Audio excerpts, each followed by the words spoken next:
What are you working for? Do you want to pursue your athletic potential while earning a degree that will benefit you for a lifetime? Do you want to play at the highest level in your sport? Do you want to be a champion? That's what the 12 proud members of the Mountain East Conference are advancing toward every day, providing opportunities and pursuing excellence. The Mountain East Conference. Hi, I'm Amanda Bennett, the Director of Alumni Affairs here at West Liberty University, and we are proud of the many caregivers, educators, leaders, and volunteers in our community that received their education from West Liberty. And now we are asking for your help to support the next generation of individuals who will continue to fulfill these roles through an alumni sustaining membership. Purchase your membership on Giving Tuesday at westliberty.edu/alumni to ensure the growth of our institution for generations to come.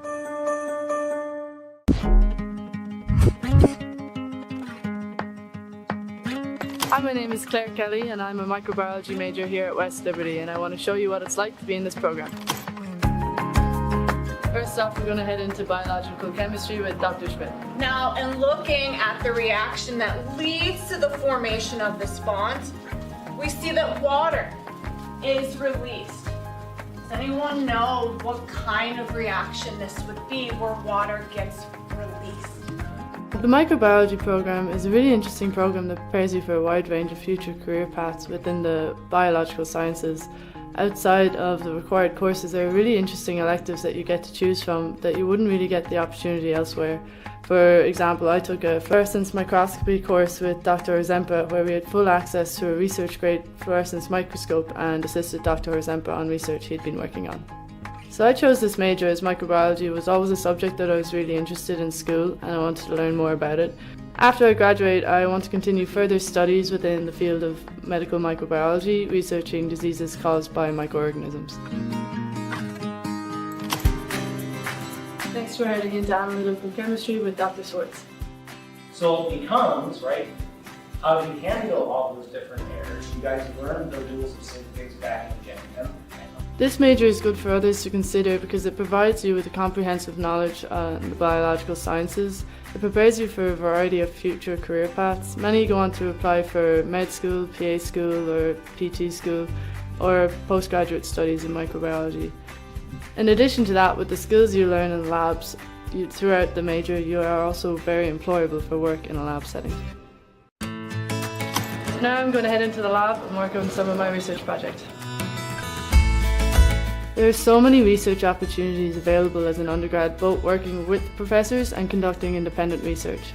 I work with Dr. Schmidt's lab researching a novel family of antibiotics called rhizazomycins and how one Francisella tularensis gene in particular plays a role in rhizazomycin susceptibility. It is really unique to have these opportunities, as usually you wouldn't get to do this work until postgraduate studies. Having this experience really gives you a leg up when applying to various graduate programs and jobs. Students in the microbiology program are incredibly lucky with the professors in the biology department. Every single one of them really cares about the success of their students and are very passionate about the subjects they teach. With the small class sizes, they really get to know each and every student and are there to help you when you need it.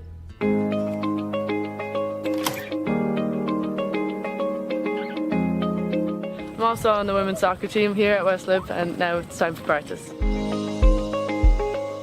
Being a student athlete here at West Liberty has been an incredible experience. It definitely comes with its challenges of time management and juggling both college work and training, but there is a lot of support on both sides to make it work. Being a student athlete here means becoming part of the community, and being far away from home, as I'm from Ireland, is really important for me. West Liberty really has become a home away from home. Thanks for checking out the program with me today. For more information, look at our website.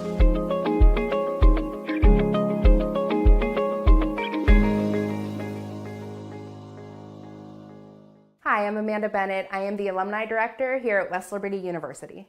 The Sustaining Alumni Membership, it is a way for alumni to give back to our current students.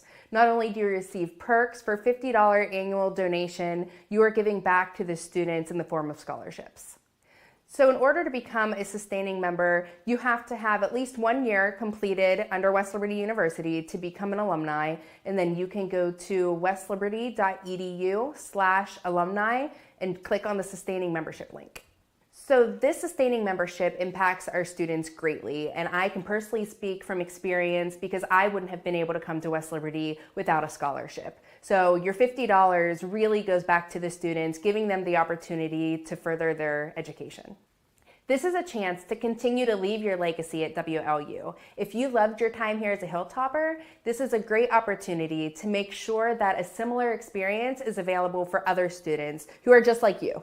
I promise you that your $50 will make a big impact. 50 years ago, Title IX set in motion my path of where I am today. Because of Title IX, I'm a tennis player. I am a basketball player. A coach. A volleyball player. Because of Title IX, I am an administrator.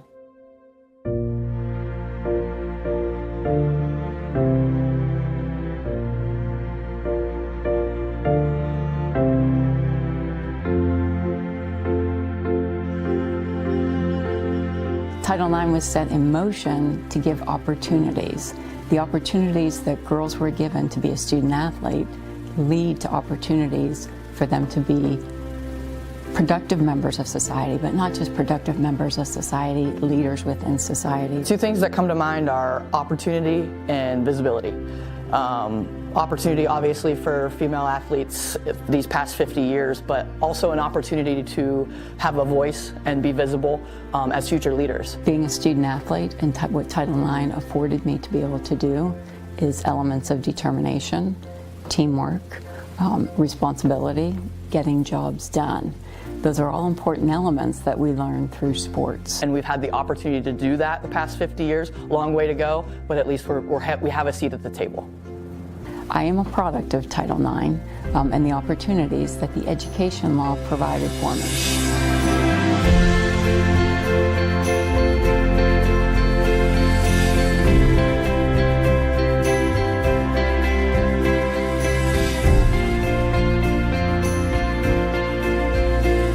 West Liberty University has 9 women's sports. With over 190 women athletes who participate. With team combined GPAs with an average of 3.37. With all 9 individually maintaining a GPA of 3.0. With 140 female athletes maintaining a GPA of 3.0 and above. 104 female athletes maintain a GPA of 3.5 or above. 53 female athletes maintaining a GPA of 4.0. And representing 39 different majors across campus. Title IX made it possible. I'm here because of Title IX. I am here because of Title IX. I am a product of Title IX. It has taught me resilience for me to be where I am today.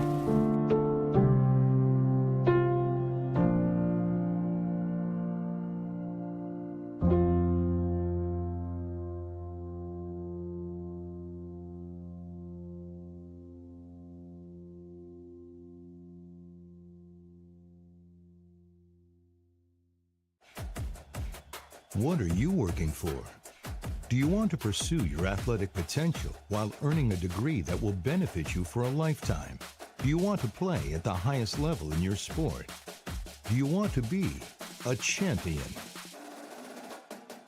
That's what the 12 proud members of the Mountain East Conference are advancing toward every day, providing opportunities and pursuing excellence. The Mountain East Conference.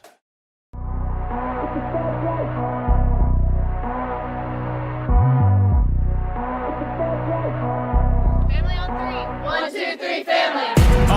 The fast life, the fast living. They see the ambition, they know I'm past driven. Look, we are not the same, this is not a game. I've been swerving through the city in and out of lanes. Yeah, cause if I see it, then I want it, then you better know I got it. Ain't no watch. Now, Lord, you can never catch me. I'm in first place, you can never. Right side, Carla McCutcheon again. Carla McCutcheon is feeling it. Stoppers left side. That's Corinne Thomas for three. Boom! Another great catch by Ari Manze in the finish. That Bailey beats everybody to the ball, and she just takes it as an assist for the run-out layup.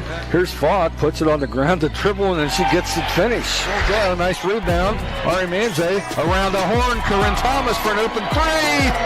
She'll take all three of them.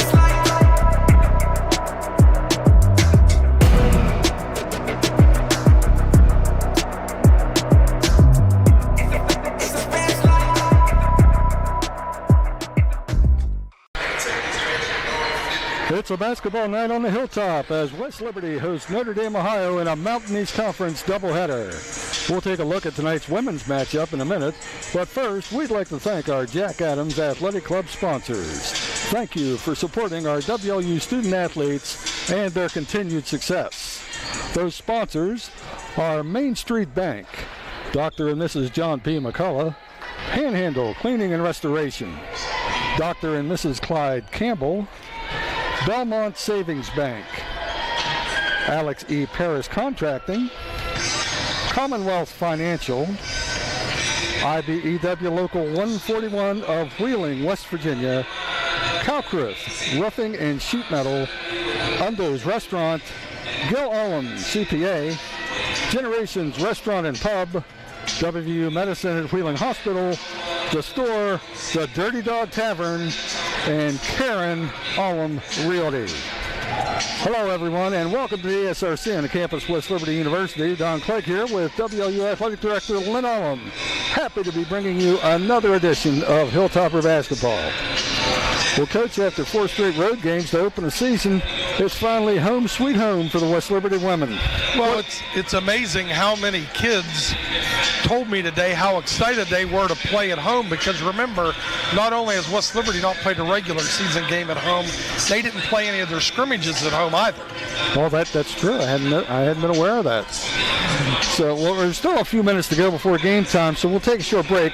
But we'll be back with your starters and your Main Street Bank tip-off right here on the MEC Digital Network. The oldest institution of higher education in the state of West Virginia, we appreciate the impact we have on our community and beyond. From the students we serve, to the faculty and staff we employ, to the tens of thousands of graduates we've sent beyond the hilltop. You can find a part of West Liberty University anywhere you go. We strive to strengthen our community because that's who we are. We are the future. We are West Liberty University. A new and exciting career is waiting for you with the 16-month BA, BS to BSN nursing program at West Liberty University.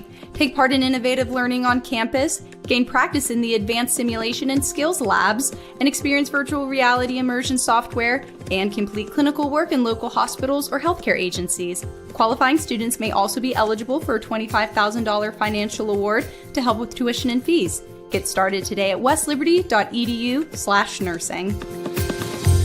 Are you a creative person who wants to help others? Then the Master of Arts in Art Therapy and Counseling might be just right for you. Our 3+2 Bridge program combines art and psychology to equip students to work with diverse populations of all ages, abilities, and disabilities in a variety of settings including education, community, healthcare, and forensics. Save time and money with WLU's 3+2 Bridge program, from undergraduate studies to a Master's of Arts in Art Therapy and Counseling. Visit westliberty.edu/art-therapy. Want a career working with animals? Check out the Zoo Science and Applied Conservation program at West Liberty University. With over 300 animals on campus, dedicated lab spaces, fieldwork and internships, and a partnership with the AZA-accredited Oglebay Good Zoo, you'll get hands-on experience with reptiles, amphibians, and mammals. Our unique program has everything you need to start an exciting career as a zookeeper, researcher, or conservation scientist. Find out more at westliberty.edu/zoosci.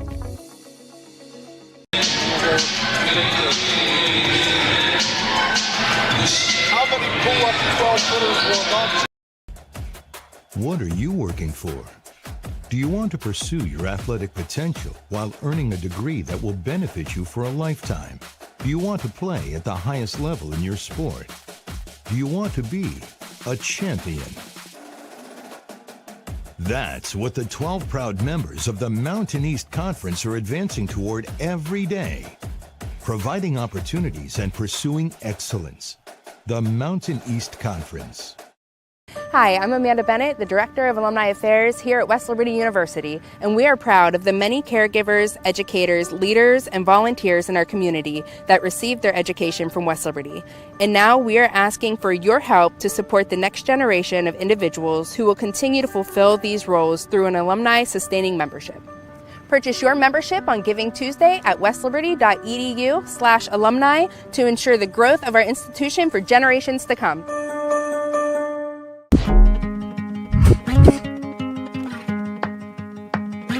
Hi, my name is Claire Kelly and I'm a microbiology major here at West Liberty, and I want to show you what it's like to be in this program.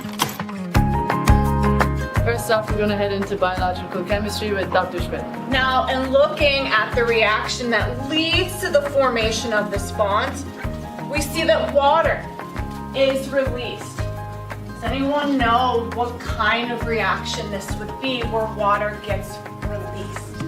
The microbiology program is a really interesting program that prepares you for a wide range of future career paths within the biological sciences.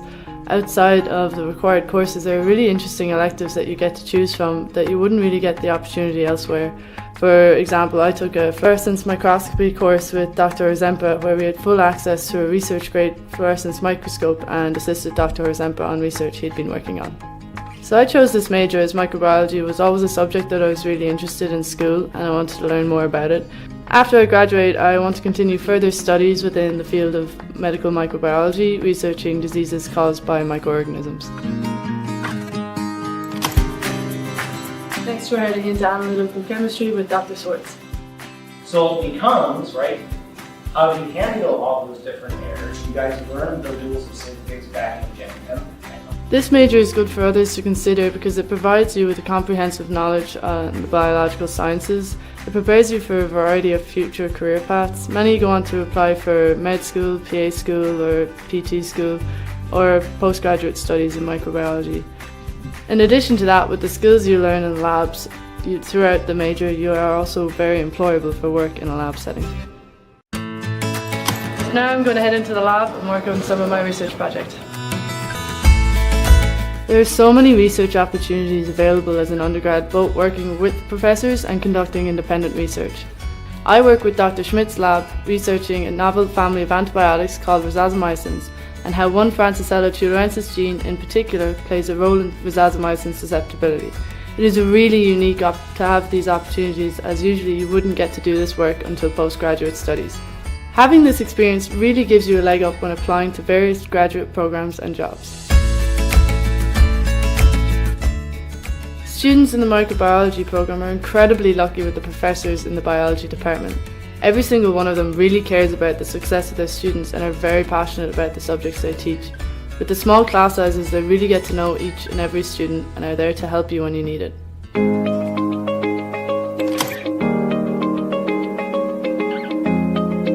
I'm also on the women's soccer team here at West Lib, and now it's time for practice.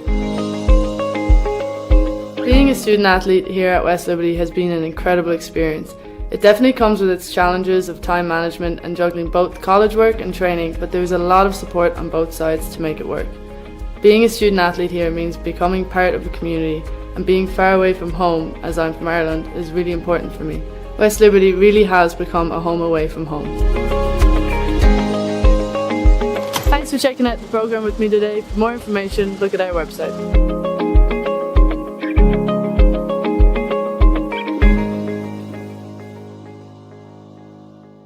Hi, I'm Amanda Bennett. I am the Alumni Director here at West Liberty University. The Sustaining Alumni Membership, it is a way for alumni to give back to our current students. Not only do you receive perks for $50 annual donation, you are giving back to the students in the form of scholarships. So in order to become a sustaining member, you have to have at least 1 year completed under West Liberty University to become an alumni, and then you can go to westliberty.edu/alumni and click on the sustaining membership link. So this sustaining membership impacts our students greatly, and I can personally speak from experience because I wouldn't have been able to come to West Liberty without a scholarship. So your $50 really goes back to the students, giving them the opportunity to further their education.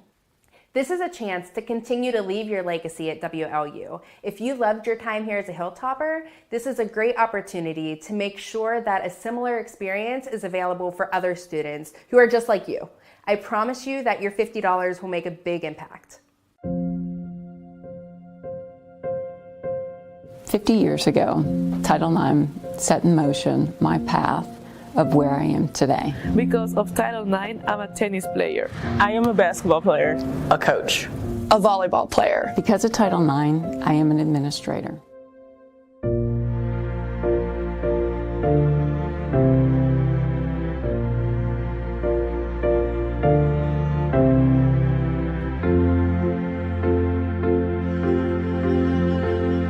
Title IX was set in motion to give opportunities. The opportunities that girls were given to be a student athlete lead to opportunities for them to be productive members of society, but not just productive members of society, leaders within society. Two things that come to mind are opportunity and visibility. Opportunity obviously for female athletes these past 50 years, but also an opportunity to have a voice and be visible as future leaders. Being a student athlete and what Title IX afforded me to be able to do is elements of determination, teamwork, responsibility, getting jobs done. Those are all important elements that we learn through sports. And we've had the opportunity to do that the past 50 years. Long way to go, but at least we have a seat at the table. I am a product of Title IX and the opportunities that the education law provided for me.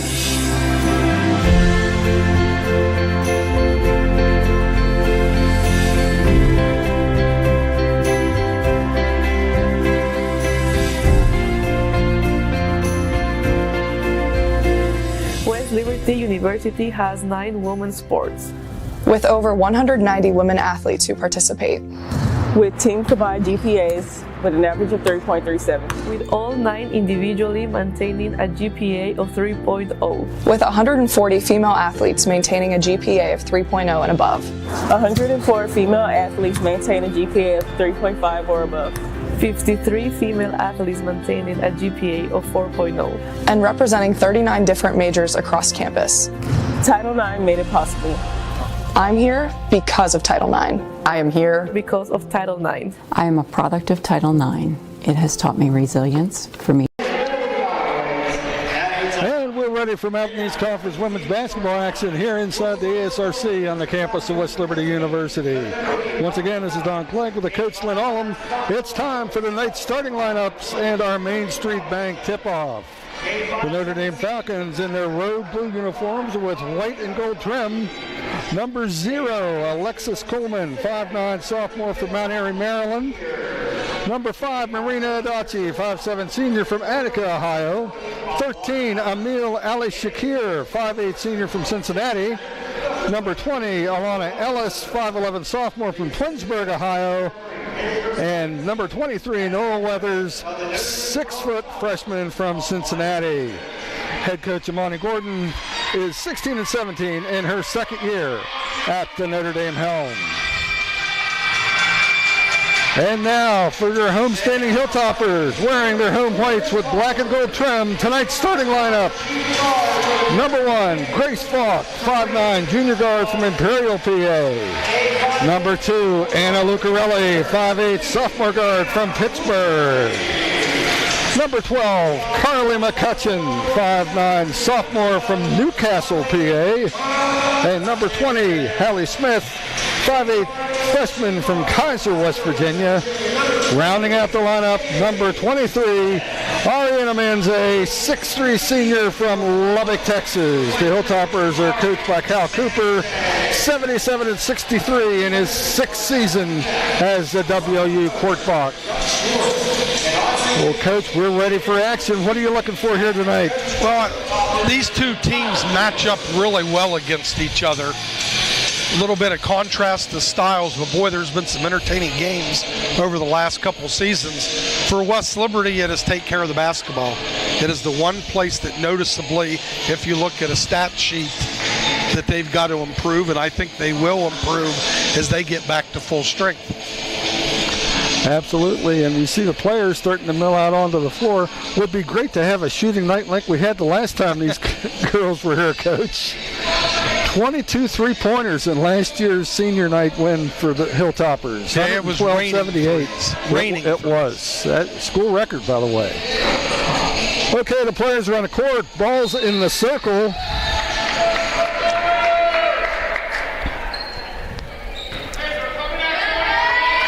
There's the Main Street Bank tip-off. We've got basketball on the Hilltop. Controlled by Notre Dame. And across the timeline. This is Ellis. Turning and driving to the hoop. That's Noelle Weathers. It's 2-0 Falcons. She's a really good player. And they're trapping in half court. Lucarelli, tough getting it across. Manages to get it across into the corner. This is Carly McCutcheon for three. Boom! 3-2 West Liberty. One down, 21 to go, Coach.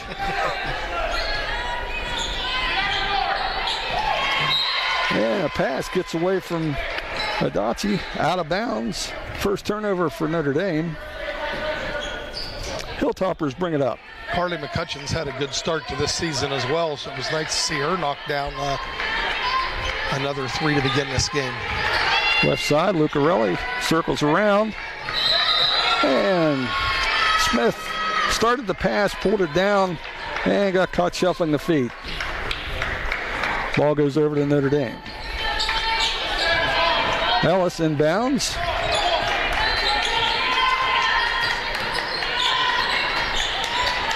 And left side. Ali Shakir puts it on the floor, drives, throws up a hopeful shot. Well defended by Carly McCutcheon. Battle for the rebound, knocked out of bounds. It'll go to the Hilltoppers. You know, Haley Smith here in a starting lineup as a freshman, and just to date myself and how old I am, I can remember when her mother was a standout player, local kid that went to WVU and had a nice career. Yes, indeed. Bellaire, Ohio. I'll date myself because I remember covering her in high school. And Lucarelli turns the corner, gets to the rim, gets it in, and a whistle. Nice little finish there, Anna Lucarelli. She'll go to the line to try to complete the three-point play. First foul of the evening goes against Notre Dame's Alana Ellis. Her first, team's first, and our first substitution. Into the lineup for the Falcons, number 12, that's Lizzie Emery, 5'11" junior from Northfield, Ohio. That was a Georgia Curvin finger roll for Anna. Iceman reference. And free throw doesn't drop. Score remains 5-2, 8:25 to go here in the first quarter. We're just starting. Ali Shakir, handoff, top of the key. Pull-up jumper. Lily Carlson won't go. On the baseline, that's Weathers back out high. This is Adachi. Handoff to Carlson. Crossover, gets to the rim. Draws contact, no whistle. Rebound. And here come the Hilltoppers into the front court at pace. This is McCutcheon out high. Left side, Lucarelli loops it around the horn. Lob underneath. Manze hacked as she goes up. She'll get to the line to shoot a pair. That's a play that they went to extensively down the stretch against Alderson Broadus last Saturday, and Ari had a ton of points on those lob plays. Draws the foul on Weathers. That's the first on Noah Weathers, second on Notre Dame. First free throw goes. One of the things I think that makes Ari such a special player as a 6'3" post is she shoots free throws very well. Yeah, almost 80%, and it's amazing also her field goal percentage. I think she leads the Mountain East Conference right now at about 75%. Oh, it's off the charts. Of course, she was nicely ranked a year ago. A brief conference in between free throws here were discussions between officials. And they have their Post-game meal plan sorted out. Ariana Manze for her second. Off the heel of her hand, won't go, but a hustling play by Haley Smith knocks it out of bounds off of Falcon. It'll stay with the Hilltoppers. Yeah, those are the type of plays that win you games. It's called stealing possessions. Yes, and those are the type of plays her mom used to come up with some regularity. And 6-2 West Liberty, 7:43 to go in the first quarter. In deep. This is McCutcheon, turns down a three, puts it on the floor, drives to the rim, and finishes. Nice, strong left-handed finish. That's where she's really enhanced her game this season. She's finding the rim with frequency. 8-2 West Liberty, Carlson into the front court. And powering to the basket, that's Lizzie Emery. Scores over Manze, 8-4. And trying to go coast to coast, Lucarelli can't get it up on the glass. Ball goes out of bounds to Notre Dame. Hilltoppers pressuring in the front court. This is Adachi.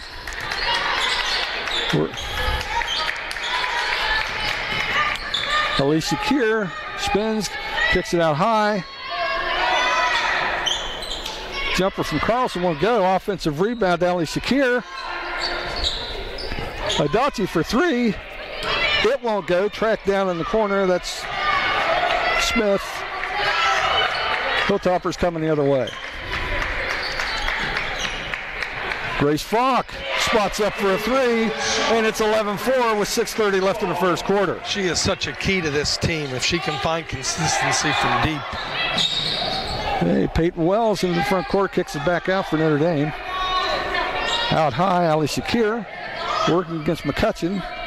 Back to Wells. This is Adachi, 10 on the shot clock. Pulls up, gets off a shot, won't go. Another rebound for Smith. Here come the Hilltoppers. Into the front court, Lucarelli kicks it back out. Haley Smith. Grace Fox found her spot. That's two in a row. 14-4, and the Falcons are going to talk about it. 30-second timeout. We'll keep it here, Coach. There's just nothing like shooting the ball early in a game. You know, it just sets sometimes the tone for the rest of the game. Okay, and now they're going to kick that to a media timeout, so we'll take it with them. With the score, West Liberty 14, Notre Dame 4. We'll be back in 60. Disasters happen. Pick the team that takes care of them all. Powered by offices in Wheeling, Morgantown, and Pittsburgh, Panhandle Cleaning and Restoration is ready to handle any size emergency at a moment's notice. We have the right people, knowledge, and equipment to respond 24 hours a day. I'm Kyle Cooper. When disaster strikes your home or business, tell your insurance provider you prefer the restoration company the Hilltoppers call, Panhandle Cleaning and Restoration. What are you working for? Do you want to pursue your athletic potential while earning a degree that will benefit you for a lifetime? Do you want to play at the highest level in your sport? Do you want to be a champion?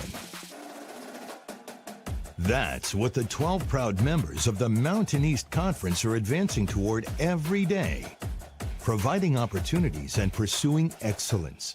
The Mountain East Conference.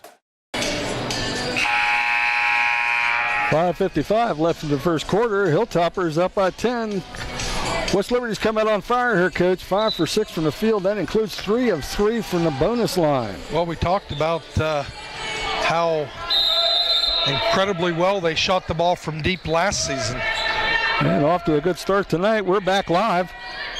Trapped down low. Notre Dame working to get up against Hilltopper pressure. Gets it across the timeline. This is Sincere McDaniel, number 24. Gets the ball back, curls in the lane, kicks it outside.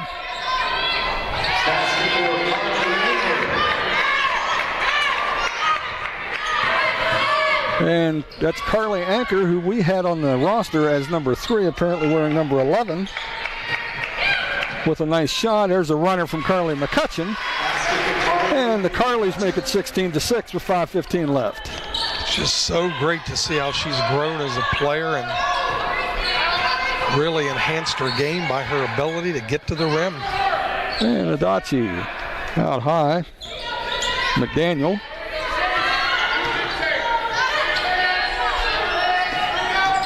This is Emery spinning inside. Throws up an off-balance shot against Manze. Good defense and a rebound by Ari. Into the front court. Hilltopper set. Falk takes it to the paint, kicks it back out. Runner by Sonia Sarda, who came in on the dead ball, and she breaks into the scoring column. 18-6, West Liberty's largest lead of the evening.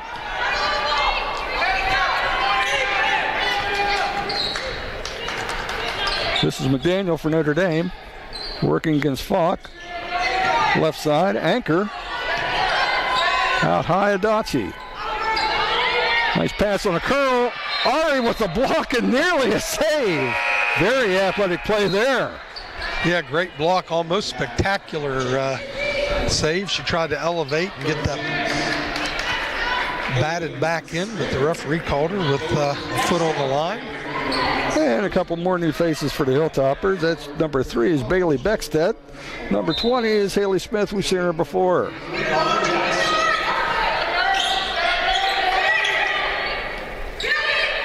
Five on the shot clock. Falcons have to hurry, may not be aware. And no, they were not. Nice defensive stand for the Hilltoppers. Yep, everyone locked up that time and played some pretty impressive half-court defense.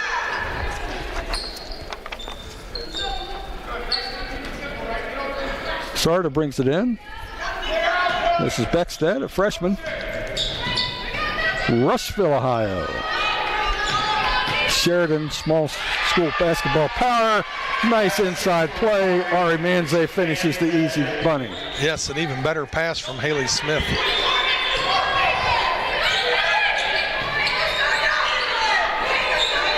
Notre Dame. Emery goes baseline, circles back around, gets the ball out high. This is Nadia Jackson. Anchor drives to the rim. Can't get it to go, but she's fouled. I think that'll be number 1 on Bailey Beckstead. Get ready, Mr. Clegg. There's mass substitution coming in for Notre Dame. Line change for the Falcons.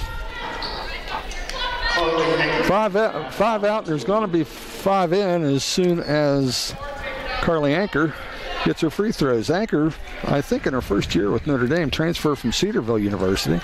And speaking of mass subbing, Charleston's women defeated Glenville today. Glenville reloading, almost have an entirely new team. With 2 heavyweights in the MEC, 2 quality basketball teams. Yes, absolutely. First free throw is good for Anchor. And she gets the second. And she heads to the bench. Weathers returns to complete the line change for the blue and gold, who now get into some pressure of their own. Beckstead, up court, into the corner. Sonia Sarda for 3.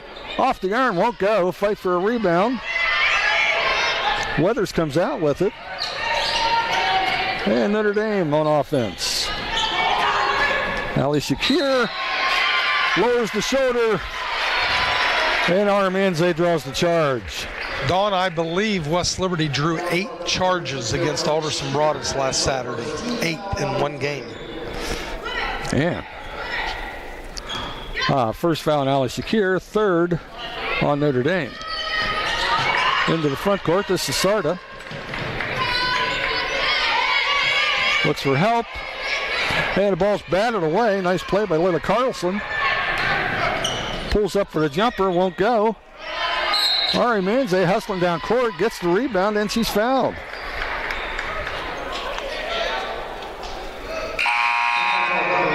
And the foul's on Noah Weathers, number 23. That's her second.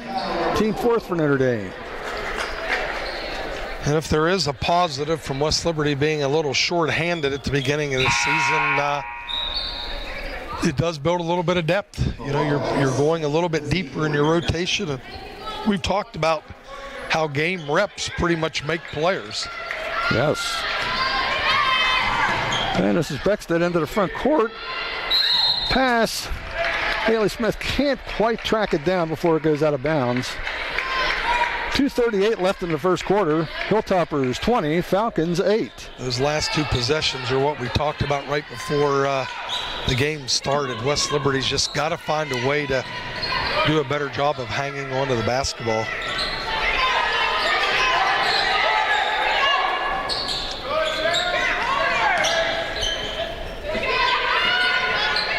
On the shot clock for Notre Dame. Into the paint on the spinorama. That's Alana Ellis. 20-10. Carly McCutcheon head fake. Gets to the lane. Tries to dump off the pass. Jump in the passing lane. That was Sincere McDaniel. She goes coast to coast and finishes. It's 20-12 as the first quarter clock ticks under 2 minutes. And another turnover for West Liberty. Numbered break for Notre Dame. Hustling play by Haley Smith. She knocks it out of bounds, gives the Hilltoppers a chance to set. West Liberty now up to 5 turnovers on the evening, 4 in the last 5 possessions. But they're holding a 20-12 lead because they're 8 for 10 from the floor, including a 3 for 4 showing from deep. Yes. And I think they have the pace going the way they want it. Nice inbounds play works for Notre Dame. Alana Ellis with another hoop. 20-14. Notre Dame working their way back in it. This is Natalia Sikolovska hustling down the court. Fade away, off balance, wrong footed jumper, but it goes. This kid's got some athleticism. She's got some skill. 22-14. Transfer from Division I Duquesne. Still learning the system, but you can see the talent. And a deep three-pointer. Alana Ellis heating up for the Falcons. Cuts the lead to 22-17. And a cross-court pass intercepted. This is McDaniel again. Down the court and the finish. 22-19, less than a minute to play. And again, talking about those growing pains, Coach. Sikolovska, this is Beckstead. Lucarelli out high. Gets it to Smith around the corner. This is Sikolovska. Give and go. Gracie Lyon powers up a nice shot, gets it to go, and draws the foul. She'll go to the line. A little screen and roll action and thread the needle with the pass.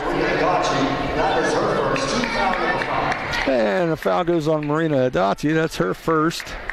Team 5th, so they'll be in the bonus for the remaining 36 seconds in the first quarter. It's 24-19 West Liberty. Gracie Lyon, 6'1" freshman from Navarre Fairless, Ohio High School. At the line, trying to complete the conventional three-point play, which she does. 25-19 West Liberty. And Ariana Manze slaps hands with Gracie as a substitute for the final half minute. And Notre Dame into the front court. And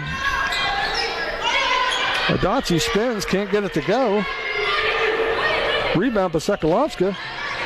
Lucarelli double teamed at the mid-court stripe. The whistle. 30 seconds. And I think before the contact there, Coach Cooper didn't like what he saw shaping up and took his 30-second timeout. So there's 18.3 seconds left. Shot clock's off. So he'll set up a plan for the last shot. 25-19 Hilltoppers. What do you think he'll do here, Coach? With the shot clock off, they have a tendency to just run a dribble ISO at the top and run it down and then run something out of that in the last 6 or 7 seconds. But, you know, Don, we talked about West Liberty trying to incorporate these newcomers and get everybody comfortable with their set. We know West Liberty came into the season with 4 starters back off of a pretty good basketball team last year. Yes. And they have one of those on the floor. You're right. And we're back live. This is Beckstead into the front court. Working against Adachi. Gets the screen. Sekulovska circles into the lane. Runner won't go. 2-1, Adachi with the heave. And that's the end of the first quarter. With the score, West Liberty 25, Notre Dame 19. We'll be right back. If your bank offered new checking and savings accounts with a very low balance required, online bill pay, and debit cards issued right away. I would like that. What if that bank had extended hours every business day and were open on Saturdays and most holidays? That's incredible. And if all their accounts had low fees or no fees? That's money in the bank. The right bank. Open your checking and savings account at Main Street Bank. You deserve a bank this good. Grab a meal at the Dirty Dog Tavern. Located at the top of the hill in West Liberty, Dirty Dog Tavern offers a family-friendly atmosphere with a full menu as well as adult beverages. Catch the game during weekday happy hours, play games like darts or pool, or enjoy the deck with your family and friends. Open Monday through Saturday at 4 p.m. and Sunday from noon to 8. Come to the Dirty Dog Tavern in the town of West Liberty, a proud supporter of Hilltopper Athletics. February, probably. And we're back inside the SRC on the campus of West Liberty University. Your score, Hilltoppers 25, Notre Dame women 19. Quick reaction to the first half there, or first quarter there, Coach. Well, West Liberty just got off to such a great start, and still they're 10 of 13 from the floor and 3 and 4 from deep. But the 7 turnovers enabled Notre Dame to still make a game of this. Well, very much as your pregame set the stage. So back live, it's Sekulovska trying to get inside. Pretty shovel pass. Ariana Manze with a great strong finish. Draws the foul. She'll go to the line. 27-19 West Liberty. Boy, that's another nifty pass there. She ripped it through, got to the basket, and threaded the needle. And again, her talent level, this kid's got a pretty high ceiling. It's just getting herself comfortable in games, knowing the system. Manze drains the free throw. 28-19 West Liberty. And a nice pass. Notre Dame can't convert. Here come the Hilltoppers. Carly McCutcheon sprinting down court. Great finish. In transition, it's 30-19. It's the way Coach Cooper likes to play. High tempo. Jackson working against Lucarelli. 15 on the shot clock, plenty of time. This is Carlson. Gets to the rim, and I think they got Ari for being inside the circle there, Coach.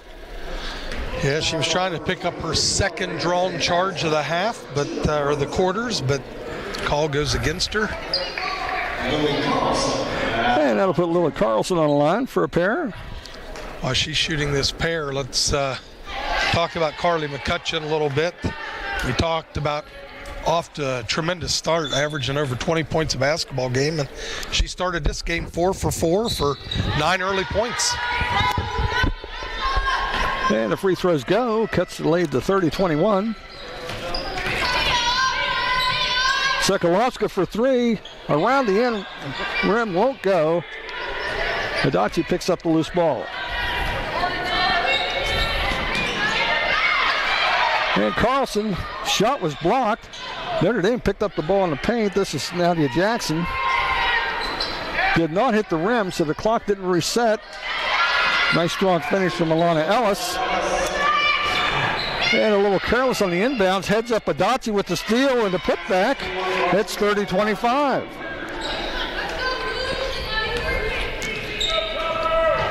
How many years of Adachi have Oh, we my had goodness. to see? Yes, her older sister was quite the player, and Marina's pretty good herself.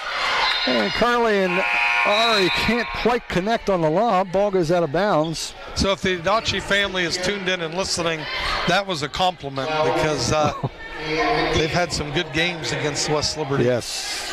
Between the two. Very talented sisters.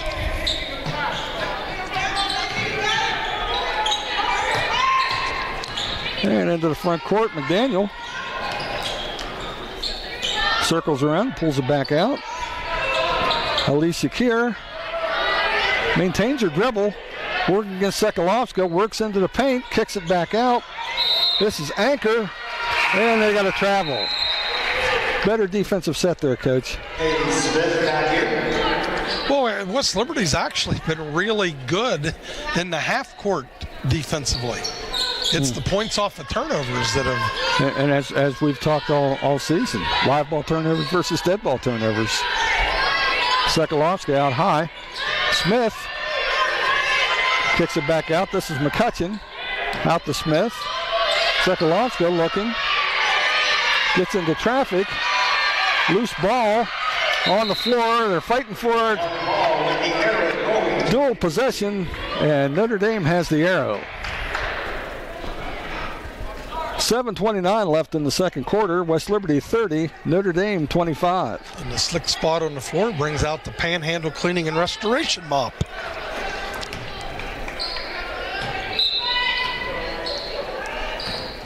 And back live.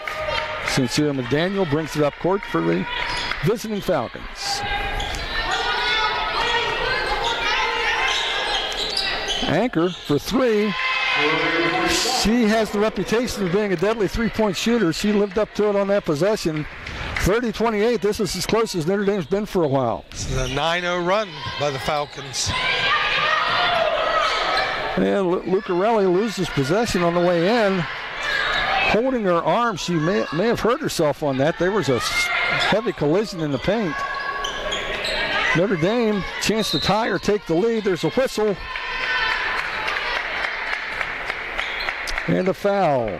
Foul's going to go on Haley Smith.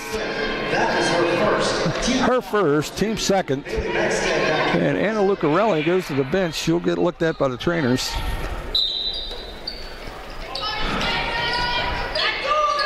Inbounds.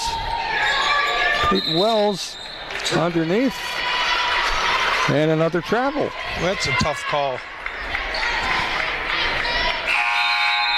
Nonetheless, much appreciated by the Hilltopper fans in attendance. Oh, absolutely. But, you know, I talk about this all the time, and I'm going to sound like I'm playing the gender card here, but they call travels in the women's game that they would never call in the men's game. Yes.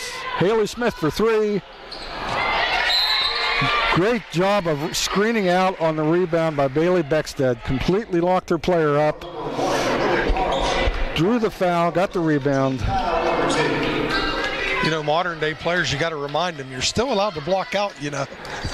It's refreshing when you see it happen, especially when it's effective. Sometimes they look at you funny and say, what is this blocking out you're speaking of? But yes, they do. And here's Ariana Manze with the lob. Curling to the hoop. She doesn't miss very many, Coach. Yeah, she has just gotten so good around the basket. 32-28 West Liberty. Notre Dame with the ball. And driving basket by Carly Anchor, 32-30. Teams trading baskets here with 6:10 to go in the second quarter. Carly McCutcheon for three. Don't leave her alone, 35-30. Carly's got a dozen.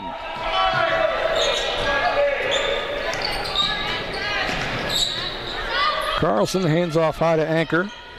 The weave. This is McDaniel. Fadeaway won't go. Another rebound for Ari Manze. Hilltoppers looking for transition. Look at Carly sprint the floor. Kick out.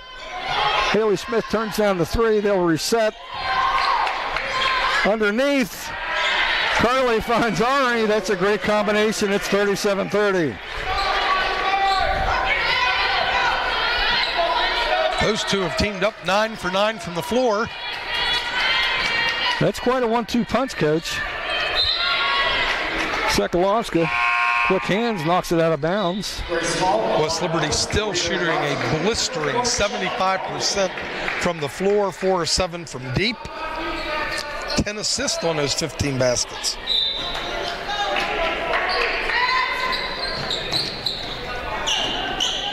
And this is Carlson for Notre Dame. Backdoor cut, deflected, works inside. Ellis can't get it to go, but Notre Dame gets the ball back. Deep three from Ellis. It won't go. And Grace Falk hustles in to grab the rebound. Oh, a hurried pass goes out of bounds. And that'll take us to our under 5 media timeout. We're 4:53 here in the second quarter of tonight's MEC Women's Basketball Contest. Your score, West Liberty 37, Notre Dame 30. We'll be back in 60. All right, now you're just like Danny, huh? They'll probably never know about his thousands of hours of on-the-job training. Here you go, Daddy. Or that he spent as much time in the classroom as someone with a master's degree. You and I know he's one of the experts when it comes to electricity. Part of a team committed to doing the job right. They call him Dad. You call him the electrician right down the street. IBEW, the power professionals in your neighborhood. The Panhandle difference. I immediately called Panhandle Cleaning and Restoration to see if they could clean and restore my home. Not only did they do that, but they even made it more beautiful than it was before the fire. If anyone ever has a tragedy like ours, I highly recommend you call Panhandle Cleaning and Restoration.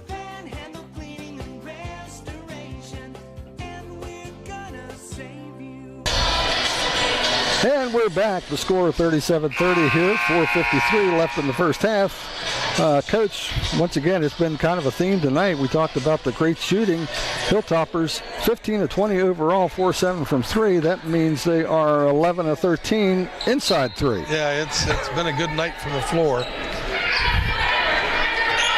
Back live. Carlson over to Adachi. Working against McCutcheon out high. This is Marcheva. And deep three. Won't go. Behind the back, this is Beckstead into the front court. Ball's knocked away. Steal. Run out layup for Lily Carlson. Heads up defense from the Falcons. Falk. McCutcheon. Smith. Back to Falk, over to McCutcheon, looking for the lob, doesn't quite have it. This is Beckstead. Now she tries it. Nice catch. And, as usual, the finish. Ari Manze, she's got a dozen. 39-32 West Liberty. We're under 4 minutes to play here in the first half.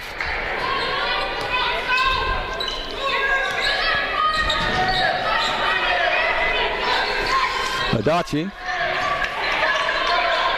Working against Smith.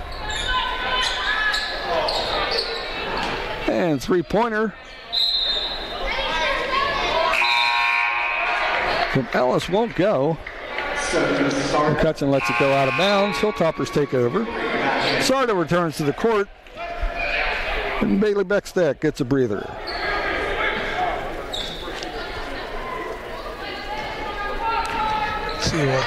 See if they run their traditional motion, or they're going to go to a set here.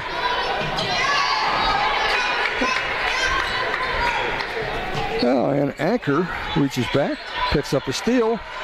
Notre Dame back on offense. This is Carlson.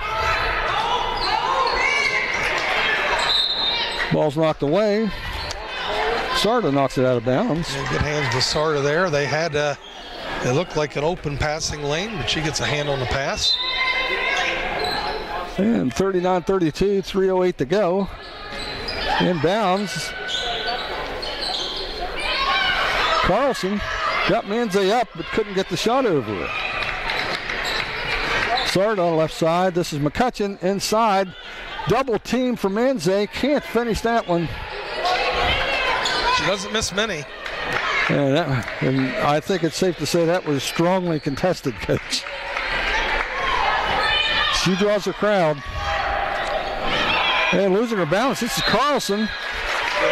And jumping on the floor to force the jump ball. Sonia Sarda from the Hilltoppers. And it's a turnover for Notre Dame. Good hustle play there and stole a possession. Notre Dame 6th turnover on the night, I believe, once the stats update. Sarda, 5'6" graduate student, actually transferred here this year from Seton Hill. Carly tried a backdoor, and Notre Dame was able to close that one before she arrived. And back out, this is Emery. Banking hours open late, 39-34. Yeah, those are the kind that make your stomach turn. Haley Smith out high. This is Carly. McCutcheon to Sarda. Underneath. Nice catch by Manze. Hit from behind. She'll go to the line to shoot a pair.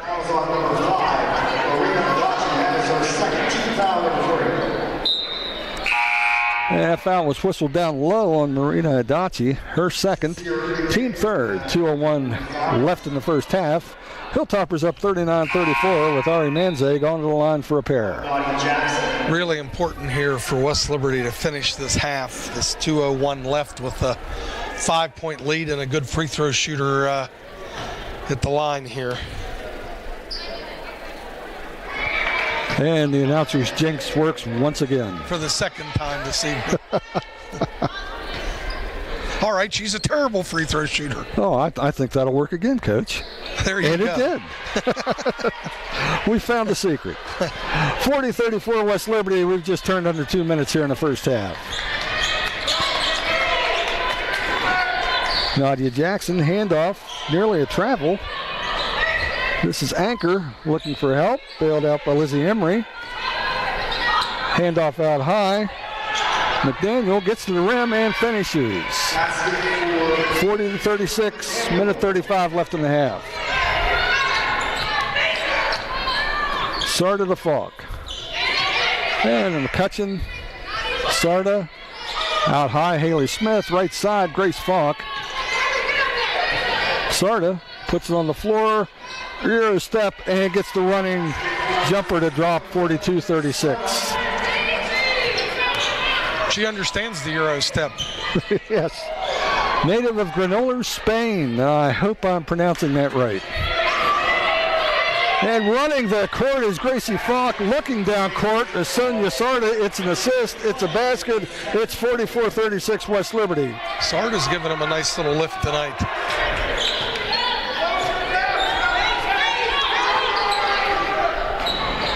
Crossover, McDaniels gets in. Alder, shot not blocked, but altered by Ari Manze. Hilltoppers likely will. Had a brief opportunity for a 2-on-1, but I think Coach Cooper wanted to maybe orchestrate a set here. They would have had to go really quick. Working the clock down, and shot clock, 10 on the shot clock. Ari comes out, gives her a screen. Crossover and gets to the rim. Oh, beautiful move there. 46-36, it's a 10-point lead again. 10 seconds left in the half. Here comes Notre Dame. And a collision. Emery picks up the loose ball. Rebound McCutcheon, but we've made it to halftime. Sarda makes another good play on the defensive end. Okay, well, we're at halftime, Coach. 46-36 Hilltoppers. Quick thoughts before we take a break? Quick thoughts, 19 of 25 from the floor, so 76%. And they closed out that last 2:01. You know, we talked about how are they going to close out the 2:01, and they doubled the lead from that point. Absolutely. Okay, well, as we said, your score at halftime, West Liberty 46, Notre Dame 36. We'll step aside for a few minutes, but we'll be back to get you set up for the second half and look at those first half numbers. This is Hilltopper Basketball on the MEC Digital Network. What are you working for? Do you want to pursue your athletic potential while earning a degree that will benefit you for a lifetime? Do you want to play at the highest level in your sport? Do you want to be a champion? That's what the 12 proud members of the Mountain East Conference are advancing toward every day, providing opportunities and pursuing excellence. The Mountain East Conference. Hi, I'm Amanda Bennett, the Director of Alumni Affairs here at West Liberty University, and we are proud of the many caregivers, educators, leaders, and volunteers in our community that received their education from West Liberty. And now we are asking for your help to support the next generation of individuals who will continue to fulfill these roles through an alumni sustaining membership. Purchase your membership on Giving Tuesday at westliberty.edu/alumni to ensure the growth of our institution for generations to come.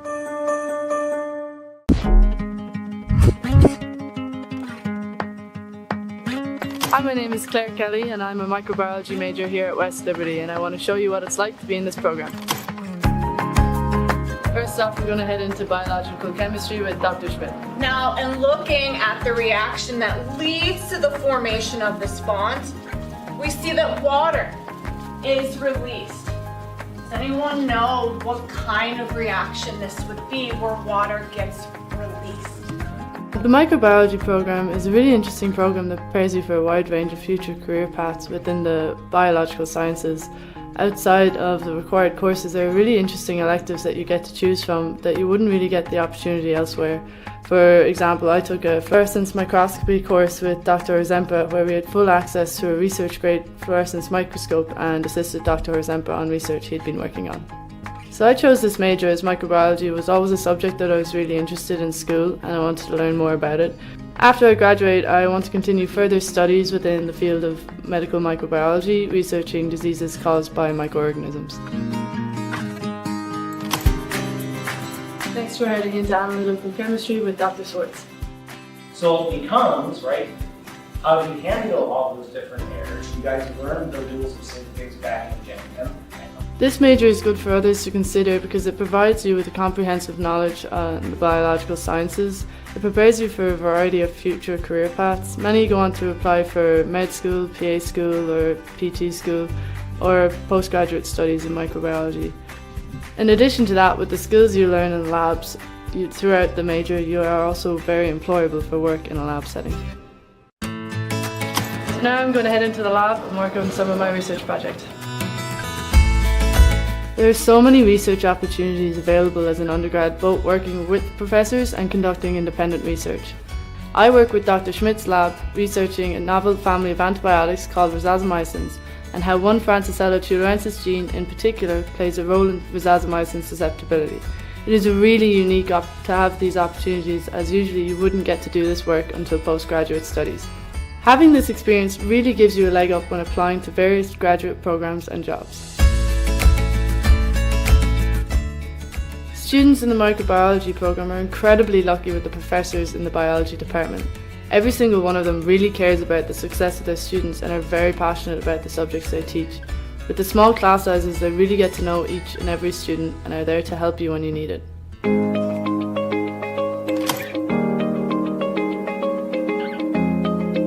I'm also on the women's soccer team here at West Lib, and now it's time for practice. Being a student athlete here at West Liberty has been an incredible experience. It definitely comes with its challenges of time management and juggling both college work and training, but there's a lot of support on both sides to make it work. Being a student athlete here means becoming part of a community, and being far away from home, as I'm from Ireland, is really important for me. West Liberty really has become a home away from home. Thanks for checking out the program with me today. For more information, look at our website.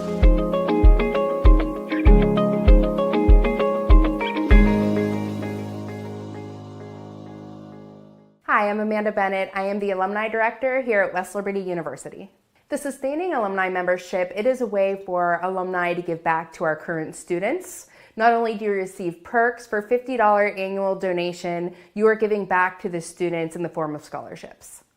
So in order to become a sustaining member, you have to have at least 1 year completed under West Liberty University to become an alumni, and then you can go to westliberty.edu/alumni and click on the sustaining membership link. So this sustaining membership impacts our students greatly, and I can personally speak from experience because I wouldn't have been able to come to West Liberty without a scholarship. So your $50 really goes back to the students, giving them the opportunity to further their education. This is a chance to continue to leave your legacy at WLU. If you loved your time here as a Hilltopper, this is a great opportunity to make sure that a similar experience is available for other students who are just like you. I promise you that your $50 will make a big impact. 50 years ago, Title IX set in motion my path of where I am today. Because of Title IX, I'm a tennis player. I am a basketball player. A coach. A volleyball player. Because of Title IX, I am an administrator.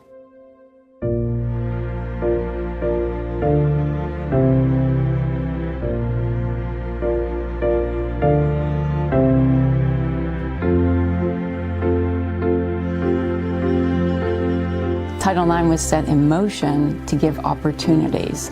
The opportunities that girls were given to be a student athlete lead to opportunities for them to be productive members of society, but not just productive members of society, leaders within society. Two things that come to mind are opportunity and visibility.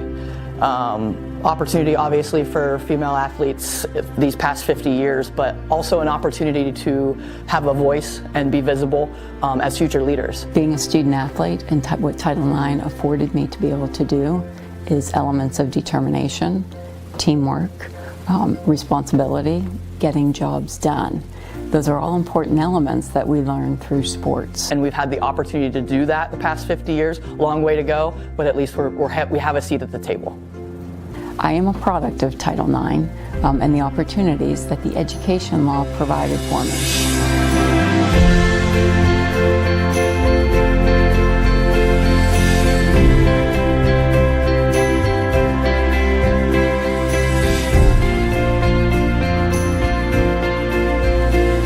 West Liberty University has 9 women's sports.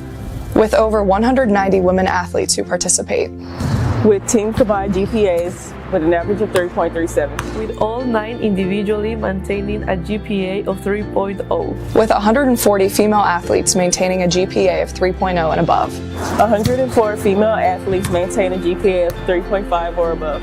53 female athletes maintaining a GPA of 4.0. And representing 39 different majors across campus. Title IX made it possible. I'm here because of Title IX. I am here because of Title IX. I am a product of Title IX. It has taught me resilience for me to be where I am today.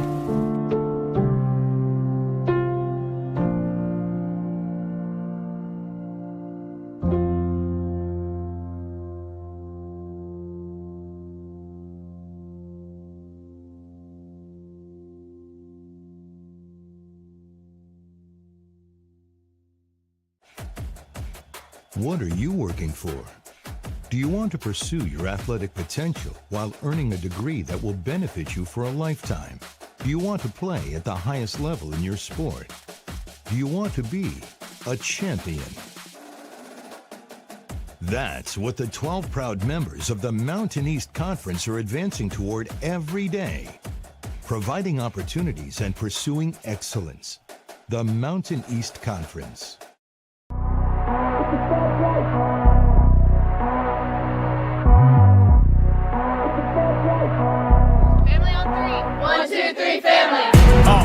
Fast life, the fast living. They see the ambition, they know I'm past driven. Look, we are not the same, this is not a game. I be swerving through the city in and out of lanes. Yeah, cause if I see it, then I want it, then you better know I got it. Ain't no watch. Now, Lord, you can never catch me.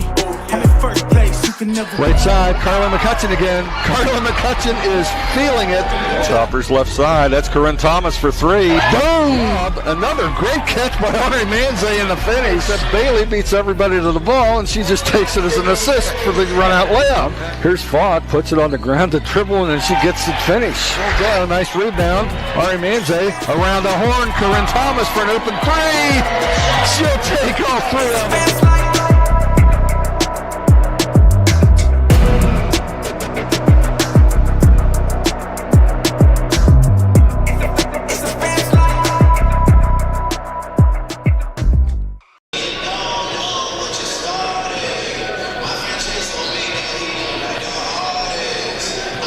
The oldest institution of higher education in the state of West Virginia, we appreciate the impact we have on our community and beyond.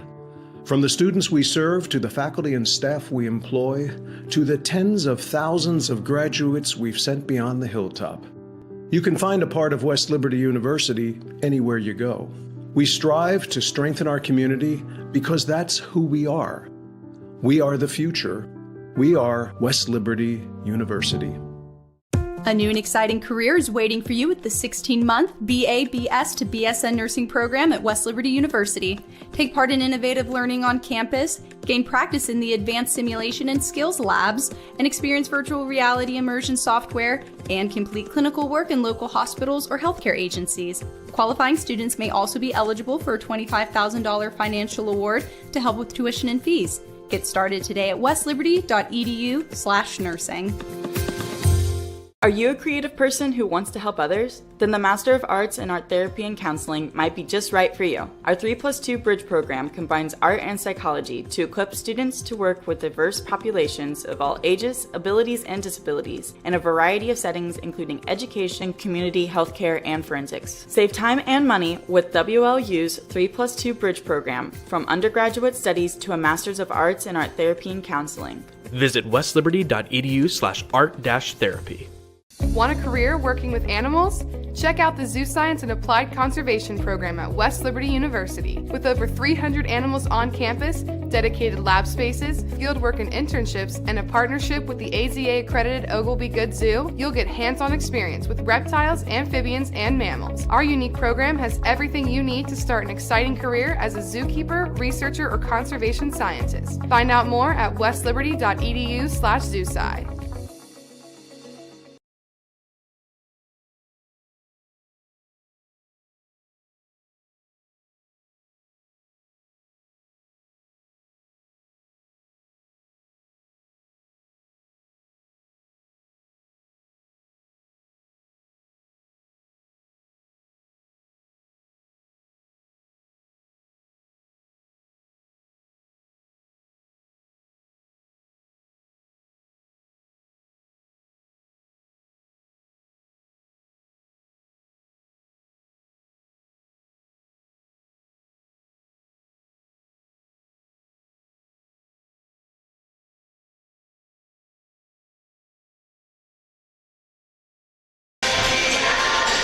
Well, we've made it to halftime here at the ASRC on the campus of West Liberty University. Your score, West Liberty 46, Notre Dame 36. Coach, take us through some of the numbers of this very entertaining women's basketball team. Well, the big numbers, and I mentioned it twice there at the end of the half. West Liberty shooting 76% from the field, 19 of 25 from the floor, 4 of 7 deep. On the other side, Notre Dame 15 of 37, 40.5%, 2 for 7 from deep. The rebounding, West Liberty 14-9 advantage. West Liberty also had 12 assists. The numbers that we don't want to talk about, though, West Liberty with 14 turnovers, Notre Dame only 5. And the only thing that's kept Notre Dame in this game is they've taken 12 more shots from the floor than the Hilltoppers. Individually, another banner night from Carly McCutcheon and Ari Manze. They've combined for 25 points, including 10 of 11 from the floor. Ari's also chipped in with 4 rebounds. On the other side, Ellis has 9 points and Anchor has 9, including 3 for 4 from deep. Entertaining half, which these teams normally play, and the whole thing, Notre Dame's defense has caused problems, but West Liberty's ability to put the ball in the basket has caused a bigger problem for the Falcons. Yeah, interesting note here. We've got about 30 seconds left in the half, and Notre Dame is just now making their way out of the halftime locker room. They haven't had any shoot-around, any warm-up or anything like that. I wonder if Coach Amani Gordon was working up some fresh madness to trot out here for the second half. Yeah, you never know. And while we got just a second here, I'd like to give a shout out to Notre Dame Athletic Director Scott Swain. Scott, if you're listening, welcome to the broadcast. Mr. Swain does an unbelievable job at Notre Dame, and they've got a prominent athletic department, and he plays a huge role in that. Absolutely, yeah. We went up there for the football game this year, and they took great care of us. Well, we're back on the court here. We're getting ready to go back to live action. And who would have ever thought we went to a football game at Notre Dame and it was too hot that day? It was. I came back with a little bit of a sunburn. Oh, I did have a sunburn. And Notre Dame inbounds to start the second half. We're underway. Carlson into the front court. And Noah Weathers comes around like a pulling guard and just lays out at Haley Smith. Well, that was her third foul, but she certainly got her money's worth. You know, Haley Smith in that first half had 4 rebounds and 3 assists. And Notre Dame extending their defense. Carly took off just a little bit before the ball hit the floor. That's a travel and a turnover. 9:40 left. It's still 46-36 Notre Dame basketball.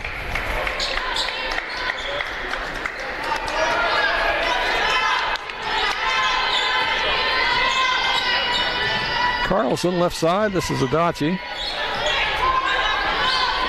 Ali Shakir working to the hoop. That's Alana Ellis. Ball's knocked out of bounds. Stays with Notre Dame. 9:23 on the game clock. 14 on the shot clock. We're just underway here in the second half.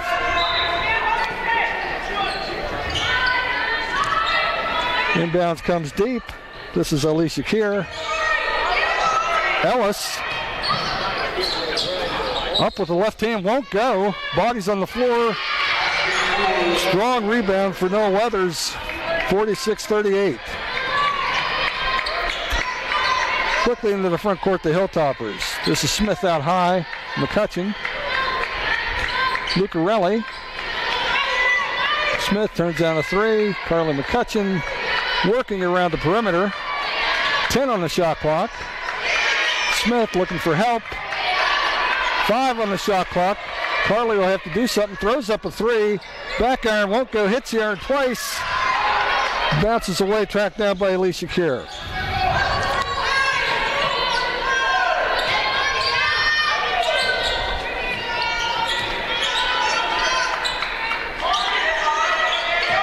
And inside,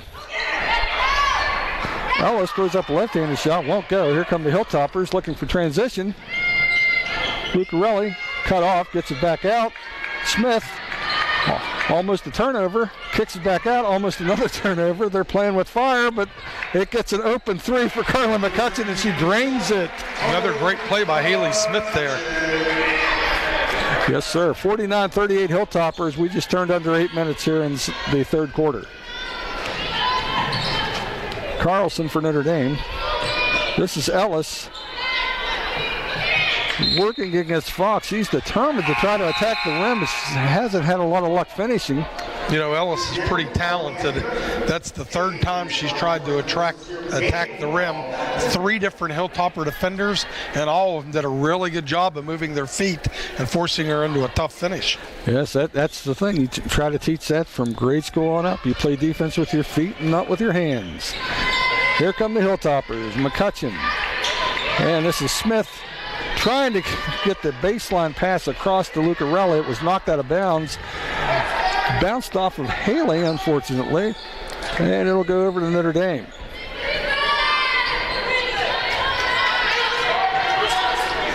Carlson into the front court. Takes it to the rim.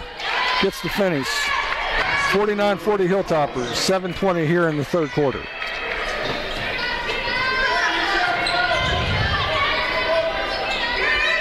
This is Smith, right side McCutcheon. Drives, attacks the rim. Can't quite stop.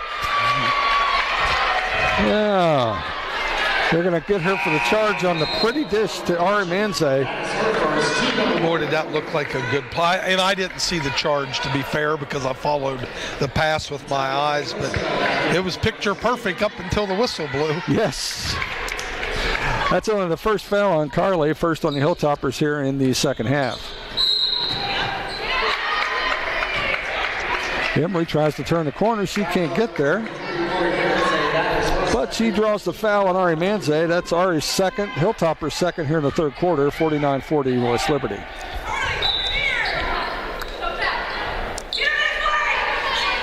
Ellis again.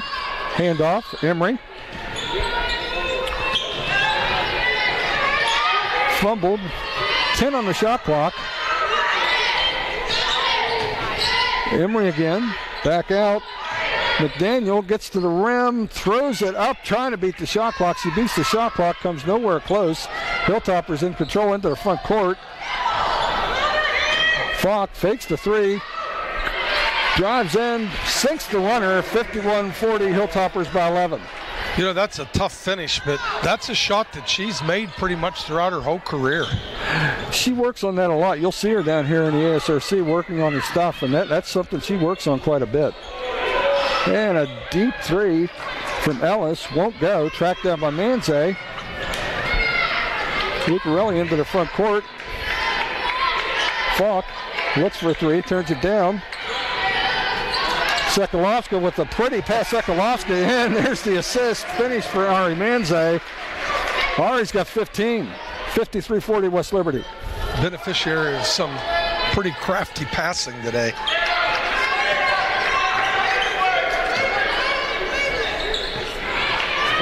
And an unforced turnover for the Falcons.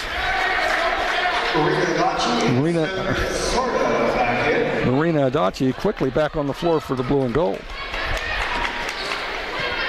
So the difference in this half is West Liberty has been really, really good in the half court defensively. Yes. Sonia Sarda re-entered for the Hilltoppers during that dead ball. And this is her. Back to the rim. She found Carly McCutcheon for an open three, but in her haste to get it to her, she shuffled her feet. The travel turns the ball over to Notre Dame. Yeah, a little bit of a shuffle. She knew where she wanted to go with it, but couldn't execute the play. Carlson working against Sarda. Crossover, switch. Now she's on Manze.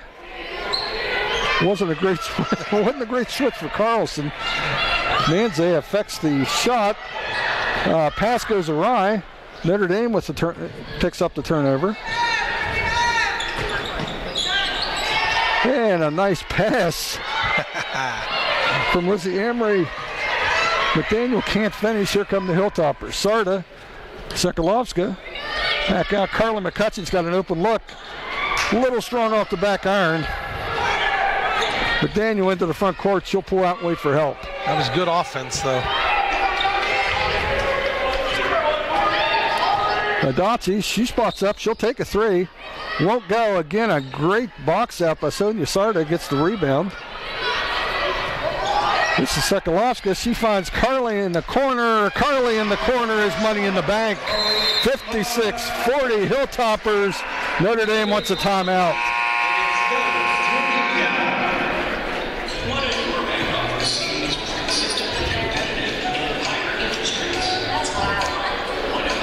And we are under 5 minutes. Joe's Catering, family owned. I'm out with 4:12 to go in the third quarter. Your score, West Liberty 56, Notre Dame 40. We'll be back at 60. Joe's Catering, family owned since 1953. With 4 newly remodeled catering facilities throughout the Ohio Valley, Undo's can accommodate banquets from 25 to 700 guests. Undo's caters weddings, picnics, corporate events, holiday events, and job site drop-offs for the construction and oil and gas industry. Call 304-233-5566 today.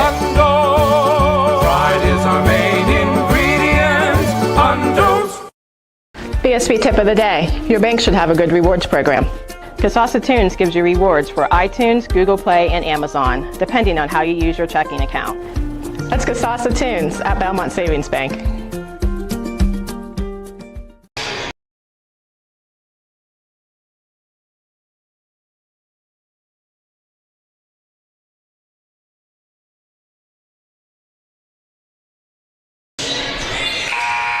Back inside the ASRC, West Liberty women, biggest lead of the night, 56-40, 4:12 to go here in the third quarter.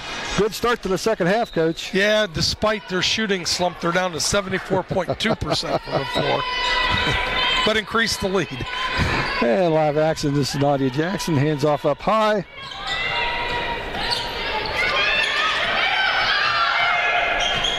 Turns the corner. Ali Shakir, loose ball, and out of the pack. This is Sonia Sarda for the Hilltoppers. Sarda running the floor. Ari Manze saves it. Gets it back out. Sarda around the perimeter. Great catch. Fights her way for the catch. Gets the lob. It's 58-40. Ari Manze with 17 points. Another lob pass. Wasn't a perfect pass, but when you're 6'3", he can help those passes out sometimes. Yeah, a nice answering three from the corner for Alana Ellis. First double-digit scorer for Notre Dame. She has a dozen. Sekalovska gets to the rim. Nice handoff. I think Ari got surprised a little bit. She's kind of grinning to herself coming back down the court. That was a great feed from Sekalovska. Jackson behind the back, gets to the rim. Batted aside by Grace Falk. This is the regular number 5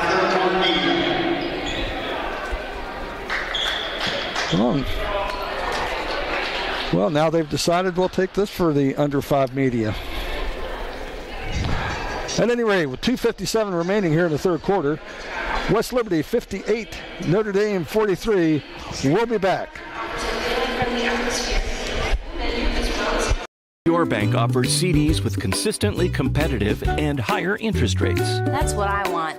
What if, unlike other banks, they're normally open more hours? And they don't use high teaser rates on CDs only to lower them later. Isn't that the way all banks should be?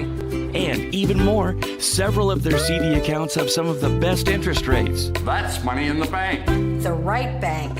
Open your CD account at Main Street Bank. You deserve a bank this good. The Panhandle Difference. Westbanco appreciates our more than 15-year relationship with Panhandle Cleaning and Restoration. They're a one-stop shop that handles all of our work, whether it's quick projects or whether it's a project that might involve multiple locations, multiple branch locations. We appreciate the relationship. Doesn't matter what we throw at them or how complex it is. They get it done quickly and they do a great job.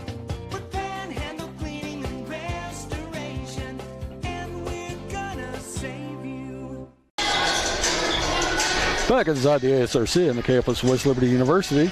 Women's basketball, first game of tonight's MEC doubleheader. Homestanding Hilltoppers up 58-43 on Notre Dame. And as I said at the end of the second quarter, Dawn, 2:57 left. Find a way to finish this quarter. And a block shot by Ari Manze. Rejects Weathers. Comes back, picks up the loose ball. Beckstead into the lineup for the Hilltoppers. Right side, this is Haley Smith. Settles things down, out high. Beckstead looking to create. Finds Lucarelli. There's the lob. Manze, a little hard, gets the rebound, gets it back out, but there's nobody on the end of the pass, and the ball goes out of bounds to Notre Dame. A little impatient on that set, but as long as West Liberty continues to play the outstanding defense in the half-court set, they're going to be fine here. Nadia Jackson into the front court for Notre Dame. Trying to get it to Ellis. She's working against Haley Smith. Down low. That's Weathers working against Manze. Can't get it to go. Hustling on the floor. Lucarelli dives on the floor, draws a foul. And the whole key to this half is West Liberty is forcing Notre Dame to try to shoot over top of them. In the first half, Notre Dame, on several occasions, was able to get the ball to the rim off of the dribble. But this half, they have not been able to get that advantage, and they're coming up short on their field goal opportunities. And foul was on Ali Shakir for Notre Dame. Her second, team second here in the third quarter. Beckstead for West Liberty, over to Smith. High. First look at Jenna Ricardo, number 24 tonight for the Hilltoppers. Smith with an open look for a three, won't go. And Ricardo with a big offensive rebound back outside will reset. Sekalovska powers to the hoop. Pretty soft left-handed touch.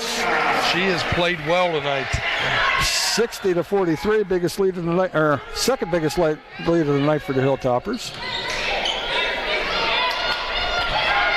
Shot won't drop for Lizzie Emery. Hilltoppers collect into the front court. This is Beckstedt. Smith. Back to Lucarelli. Beckstedt. Sekalovska can't handle the pass. Emery picks up the loose ball. Sails in for the runaway layup. We're under a minute here in the third quarter. Hilltoppers leading 60-45. Smith looks at the three, turns it down. Sekalovska out high to Smith. Left side. Back to Beckstedt. Forces up a long attempt. Off the glass, won't go. Notre Dame back the other way. 30 seconds left in the quarter. Adachi gets to the rim but can't finish, and the Hilltoppers will likely play for one shot.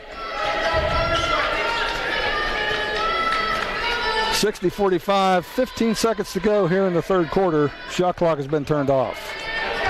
Coach Cooper directing traffic from the bench. 7-6, Sekalovska. Eurostep gets her into the lane and draws the foul. They're going to get Lizzie Emery for blocking. 3.4 seconds to go. Natalia Sekalovska goes to the line to shoot a pair. And again, West Liberty did a really nice job of closing this quarter. We talked about it. There was like 2:57 left. And first one's down. Well, that was only her 5th point of the game, but she's also chipped in with 4 rebounds and 4 assists. In about 14 minutes. That's pretty efficient stuff. Like I said, she's just figuring things out, but a lot of promise. 2-1 at the buzzer. Won't go. That's the end of the third quarter here inside the ASRC on the campus of West Liberty University. Your score, Hilltoppers 62, Falcons 45. We'll be back in 60.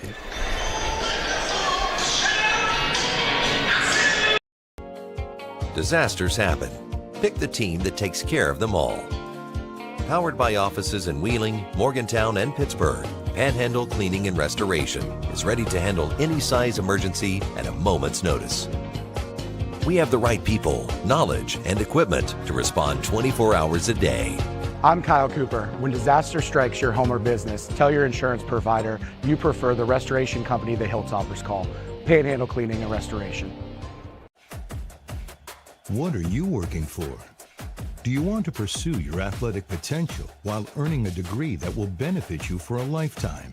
Do you want to play at the highest level in your sport? Do you want to be a champion?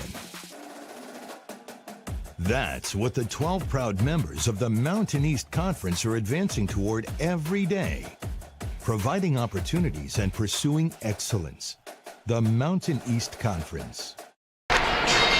And we've got 3 quarters of women's basketball action in the books here inside the ASRC on the campus of West Liberty University. West Liberty women 62, Notre Dame 45. Hilltoppers 10 good minutes away from getting off to a 2-0 start in the MEC. Back live, this is Grace Falk. Carla McCutcheon, they drop off of her. She takes a 3, won't go. Carlson grabs the rebound, brings it up. Working against Smith. And gets to the rim and scores. 62-47. It's one of the few easier opportunities that the Falcons have had this half.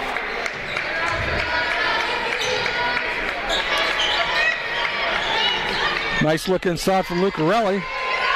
And a block by Emery. Here come the Falcons. They have numbers if they hurry. And around the horn, out high. Anchor misses the 3-pointer. There's a foul.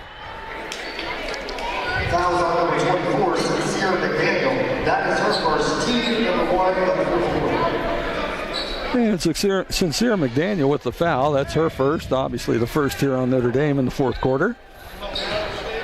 Carla McCutcheon will bring it in for West Liberty. 9:08 remaining in the game.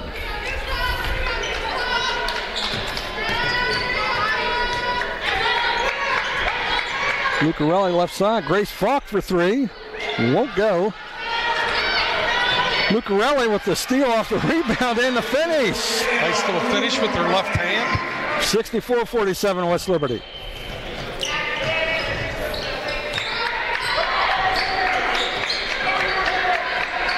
Carlson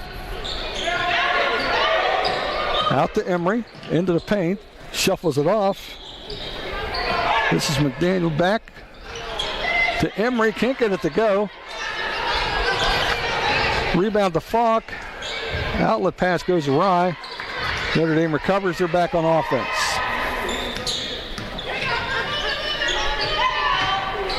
Emery from the circle won't go.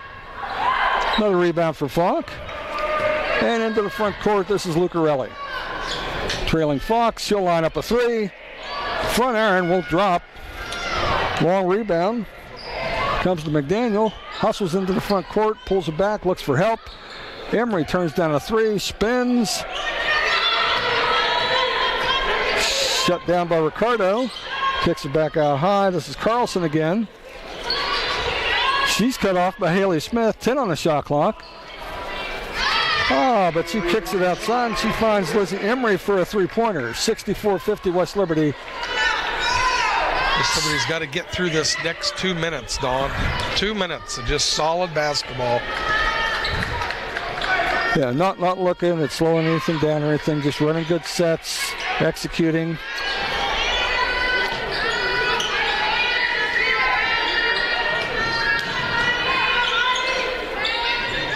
Saved by Lucarelli, under 10 on the shot clock. McCutcheon out high, 5.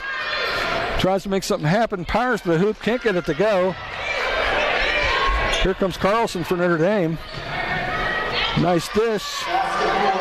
McDaniel running the floor. 64-52. Falcons are slowly narrowing the gap. McCutcheon kicks it back outside.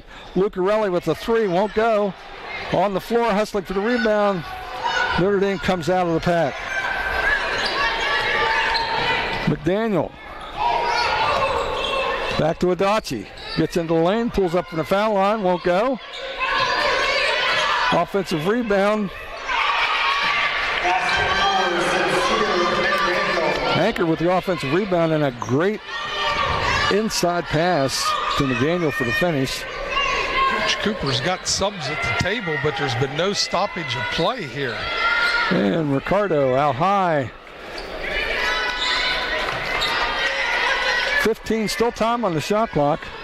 Lucarelli finds McCutcheon from the corner. Three won't drop. Rebound, Carlson for Notre Dame. Really Another nice one and done pass for the Hilltoppers. Really nice pass that time. Carlson into the corner. Emery again won't go. Foul on the rebound, and at least that gives us a stoppage there, Coach. Number 1, Grace Falk. That is her first. Team number 1. Fouls on, whistled on Grace Falk, only her first, only the first on West Liberty here in the fourth quarter. 5:45 to go. Hilltoppers holding on to a 64-54 lead. I think West Liberty's missed 7 or 8 straight shots. Inbounds, this is Ellis, contact, and they've got Ellis for the charge. Haley Smith, the youngster, draws a big charge. If that call goes the other way, it's going to be a 7-point game. I tell you what, Haley Smith may be a youngster, but she's got an old head in terms of basketball. Does a lot of things that don't show up on the box score. Sarda back in the game. Sarda she comes played right well down the lane, and half. she walks right down the lane and gets a layup. 66-54. Stops the bleeding just a touch. Yeah, she played really well in the first half. And so did she. Jackson tied up. Jump ball. Arrow points to Notre Dame. 21 on the shot clock. 5:24 in the game. 66-54 Hilltoppers.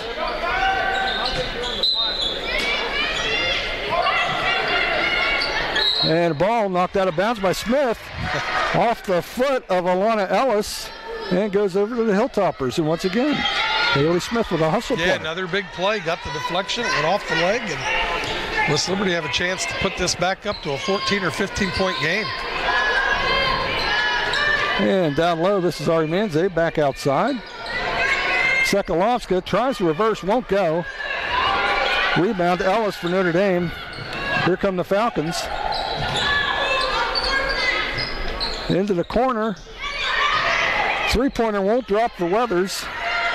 Notre Dame maintains control. Inside, Sekalovska steps into the passing lane and intercepts it, but then hands it right back. Heads up play by Noah Weathers. She scores for Notre Dame. It's a 10-point game again, 66-56. 4:40 left. Smith into the lane. Drives. The whistle. She's just a freshman, coach? She has played well. Playing beyond her years. 68-56. That'll take us to the under 5 media timeout here in the fourth quarter. When we come back, Haley Smith will be looking to finish up a conventional three-point play, but for now we'll step aside. 4:37 left in the game. We'll be back in 60. You going? The store in West Liberty. The store is open 7 days a week with daily lunch specials, hot food and cold sandwiches, Patsy's Pizza, and a wide selection of chips, pop, and other snacks, as well as household goods and hygiene products. We've also got a wide selection of beer and an ATM.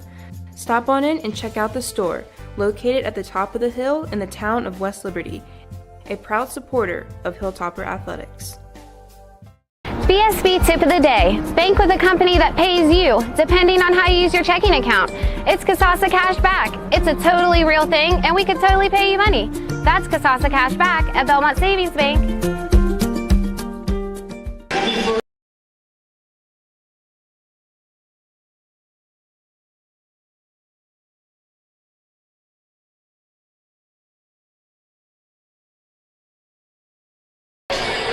4 minutes and 37 seconds left in this one. Hilltoppers leading 68-56.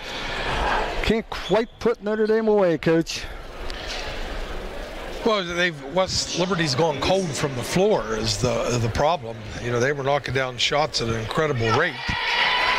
Haley Smith finishes the three-point play. I guess in retrospect, it wasn't realistic to expect them to shoot 75% for the game. 69-56. And remember, West Liberty, they're arguably their two best offensive players are out right now. Well, you're right. And that's, you know, it's hard to make up that type of point production. But West Liberty's got a 13-point lead because their half-court defense has been really good. Absolutely. Yeah, you're talking about two all Mountain East Conference performers. So 4:26. Sarda knocks the ball away. She's got several deflections today.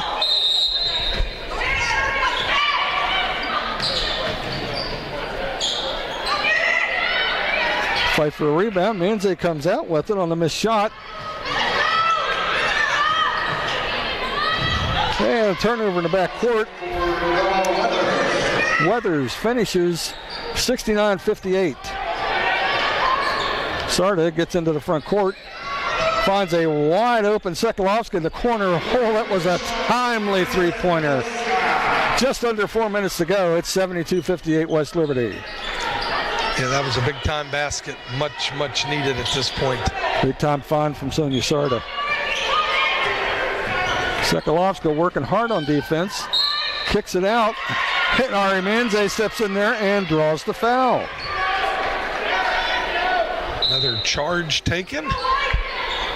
Foul on number 13. Abigail Shakir, that is her third. Team foul number 4. And a foul on Ali Shakir for Notre Dame, her third, fourth on Notre Dame. Sarda into the front court for West Liberty. Handoff out high, Sekalovska tries to get through a double team, loses possession. Odd number break for Notre Dame. Carlson can't finish, but she'll go to the line for two. You know, getting back to the West Liberty team defense tonight, if you take away the points off of turnovers, which lead to numbered breaks and breakaways and stuff, their defense has been so good.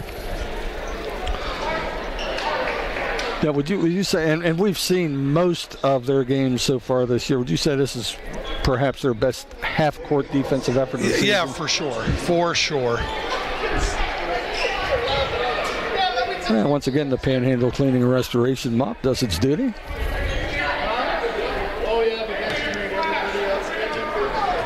Lily Carlson to the line for a pair. First one goes down, 72-59.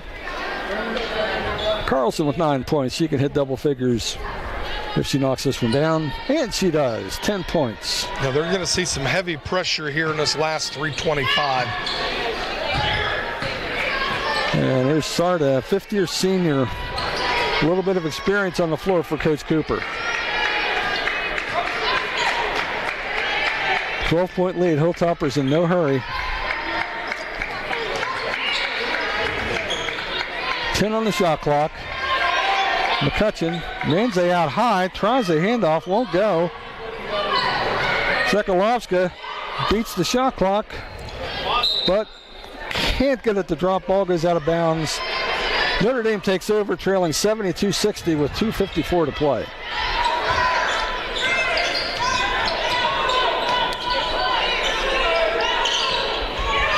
And this is Anchor.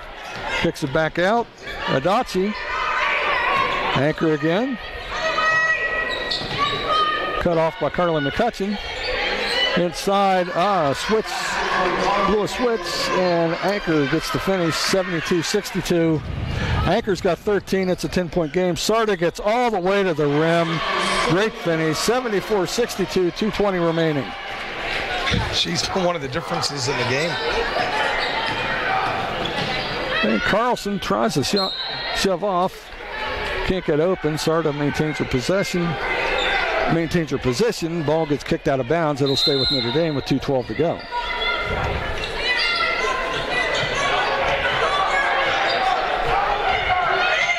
McDaniel. Carlson again.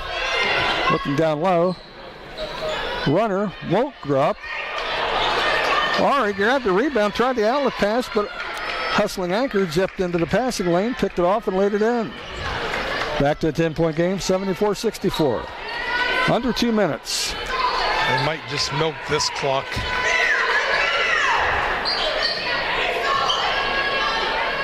Here's Sekalovska. 10 on the shot clock. Sarda gets to the rim, draws the foul. Foul is on number 5, Maria Adachi. That is her third. 2 foul, number 5. 74-64 Hilltoppers, minute 32 to go. Sonia Sarda on the line for West Liberty, shooting a pair. Hilltoppers will be in the bonus the rest of the way. West Liberty has only 3 fouls. They have a foul to give. Sarda with 10 points, rebound, 2 assists, and a steal, and maybe more importantly has gotten her hands on 3 or 4 passes. Got some deflections in this game. Yeah, she goes 1 for 2 from the line. 75-64 West Liberty. 90 seconds left. Carlson wastes no time. Gets down the court, gets it up, draws the foul from Sekalovska. Foul is on number 4, Natalia Sekalovska. That is her first. Team foul number 4. And Carlson will shoot a pair for Notre Dame. Lily Carlson at the line for 2. Off the front iron with the first one. 75-64 West Liberty. And both of them roll out. Ari Manze with the rebound. That's her 11th. She's got another double-double, 17 points, 11 boards. Sekalovska. No reason for the Hilltoppers to hurry here. McCutcheon out high. 10 on the shot clock, minute 5. McCutcheon right down the lane. It opens like the Red Sea. Layup, quick timeout for Coach Cooper. 77-64 Hilltoppers. 30-second timeout. We'll keep it here. Carly McCutcheon, 20th point on the night.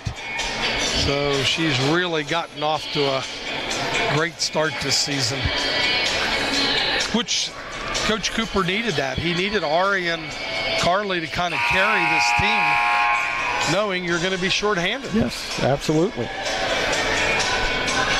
And once again, that 1-2 punch for the Hilltoppers certainly paying off. As you said, Carly with 20 points, 4 for 8 from 3. Ari Manze, another double-double, 17-11. Grace Falk, strong game with 10 points, 4 rebounds. They just had a number of kids today, if they hang on to this 13-point lead, that have contributed throughout the box score. Yes. Carlson tries to get a length of the court. And Sarda jumped the passing lane. And they got her for excessive contact. You know, last year, how many times did Audrey Tingle just stuff the box, triple-double after triple-double. And this year they're doing it a little bit more by committee. You know, they have 2 kids with 4 assists, another one with 3, and then another one with 2, and another one with 2. And, 17 assists on the game out of the 31 baskets, but more diversified. McDaniel gets the first one to go for Notre Dame, 77-65. Only 53 seconds left in this one. Makes them both 77-66. Hilltoppers getting in against pressure. This is Lucarelli working against Adachi into the front court. Adachi tries to get the jump ball. Instead, she gets a wrist and a foul.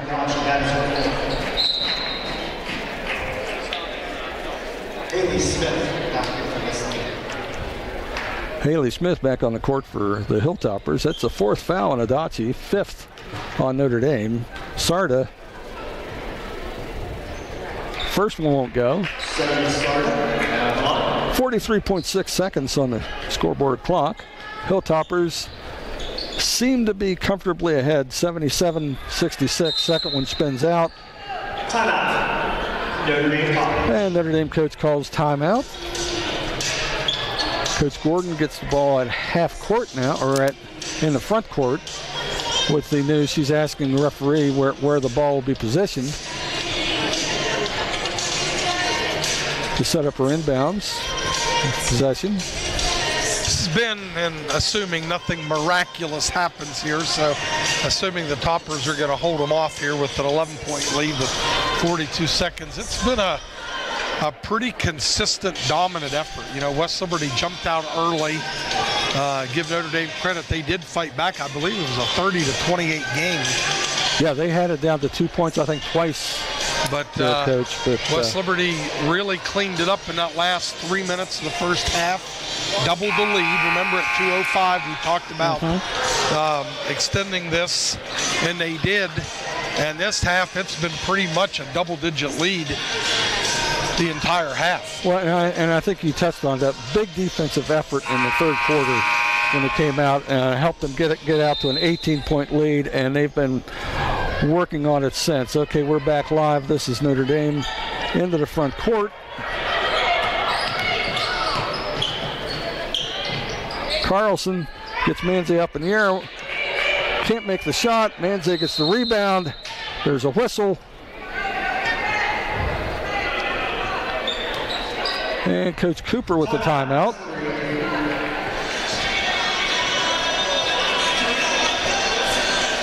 Was hoping to get the sideline inbounds, but since Ari had faked the pass and all considered a play had been made, it will still be a baseline inbounds. Hilltoppers will have to go length of the floor. 27.8 seconds remaining in this one. 77-66 West Liberty. And I'll just clean up some of these stats right now. With 27 seconds, Grace Falk, who hit the 2 early threes, which got West Liberty out of the gate early in the game. Double figures, 10 points, also 4 rebounds, an assist and a block. And Carly McCutcheon, 20 points at 4 threes, 3 rebounds, 2 assists. Haley Smith, 4 rebounds, 4 assists. Ari, 17 points and 12 rebounds. Like you say, by committee. Sokolowski, 9 points, 4 rebounds, 4 assists, 2 steals. An official at the scorer's table sorting out the timeout situation. It appears each team has 1 remaining. And we're back. Inbounds to Sarda. And a steal from Carlson. And Sarda fouls her. Only took 3 seconds off the clock. 77-66. Carlson will go to the line. If she can make 2 of them, it'll be back under double digits for the first time in quite a while, Coach. Yeah, it'll be a 3-possession game if she makes them both.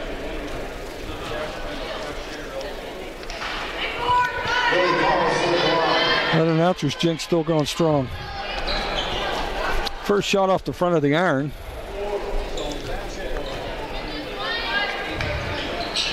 That one goes 77-67.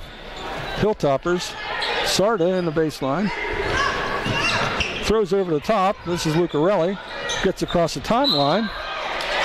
And ball goes now out of bounds. Coach Cooper pleading his case, but the officials say last touching by West Liberty. Notre Dame with the ball, 16.6 seconds to go. Here's Carlson. We expect her to just put it on the floor and go. Knocked away by Sarda. Weathers virtually uncontested to the rim, and Coach Cooper gets his timeout to move the inbound spot. This is a full 60-second timeout, so we'll take it with them. With only 5.7 seconds to go, your score, Hilltopper 77, Notre Dame 69. We'll be back in 60. If your bank offered new checking and savings accounts with a very low balance required, online bill pay, and debit cards issued right away. I would like that. What if that bank had extended hours every business day and were open on Saturdays and most holidays? That's incredible. And if all their accounts had low fees or no fees? That's money in the bank. The right bank. Open your checking and savings account at Main Street Bank. You deserve a bank this good. Grab a meal at the Dirty Dog Tavern. Located at the top of the hill in West Liberty, Dirty Dog Tavern offers a family-friendly atmosphere with a full menu as well as adult beverages. Catch the game during weekday happy hours, play games like darts or pool, or enjoy the deck with your family and friends. Open Monday through Saturday at 4 p.m. and Sunday from noon to 8. Come to the Dirty Dog Tavern in the town of West Liberty, a proud supporter of Hilltopper Athletics. West Liberty women leading their Dame 77-69. Sideline inbounds for the Hilltoppers, just 5.7 seconds to go. Sokolowski inbounds. This is Sarda, and Carlson fouls her to send her to the line with 3.7 seconds left. We'll give the Falcons credit, Coach. They are fighting to the bitter end. So Sarda at the line.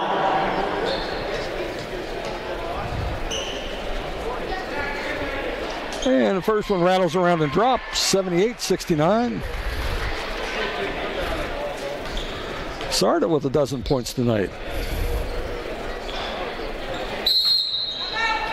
And Notre Dame with the timeout for the sideline inbounds.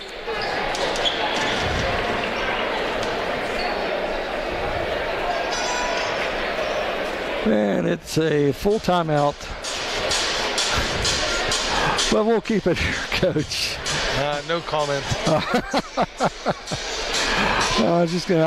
I get what they're doing and what both teams are doing.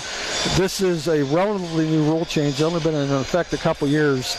And as a former coach, what is your take on the timeout, sideline inbounds? From a fan standpoint, it's probably good for the game.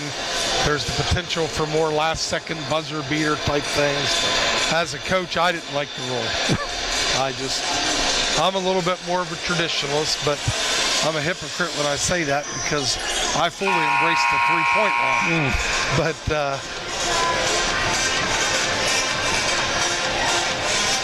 men's college basketball survived without advancement. Do you think it's coming? Oh, I think inevitably.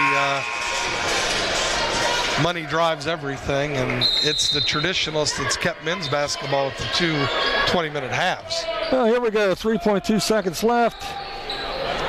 Three-pointer won't go. Ari with the rebound. She pulls it out. This one belongs to the Hilltoppers. Your score, West Liberty 78, Notre Dame 69. Hilltoppers off to a 2-0 start in the Mountain East Conference. Final thoughts, Coach? Just final thoughts as West Liberty shot it well for most of the game. Finished the game at 59.6% from the floor. So you're going to win a lot of games when you shoot almost 60%. And they had 17 assists and overcame 28 turnovers. And their half-court defense, I think, is the difference in the game. Notre Dame shot 37.3, which isn't awful, but how many of those baskets were direct, easy shots off of turnovers where you can't defend anybody in a half-court set? So the West Liberty half-court defense, I'm going to give the Belmont Saving Bank plays of the game. There you go. Well done, Coach. Okay, well, the men's teams from both teams from both schools are getting ready to take the floor for their warm-up, so we'll take a short break, but we'll be back with starting lineup and men's basketball action right here on the MEC Digital Network.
What are you working for? Do you want to pursue your athletic potential while earning a degree that will benefit you for a lifetime? Do you want to play at the highest level in your sport? Do you want to be a champion? That's what the 12 proud members of the Mountain East Conference are advancing toward every day, providing opportunities and pursuing excellence. The Mountain East Conference. Hi, I'm Amanda Bennett, the Director of Alumni Affairs here at West Liberty University, and we are proud of the many caregivers, educators, leaders, and volunteers in our community that received their education from West Liberty. And now we are asking for your help to support the next generation of individuals who will continue to fulfill these roles through an alumni sustaining membership. Purchase your membership on Giving Tuesday at westliberty.edu/alumni to ensure the growth of our institution for generations to come.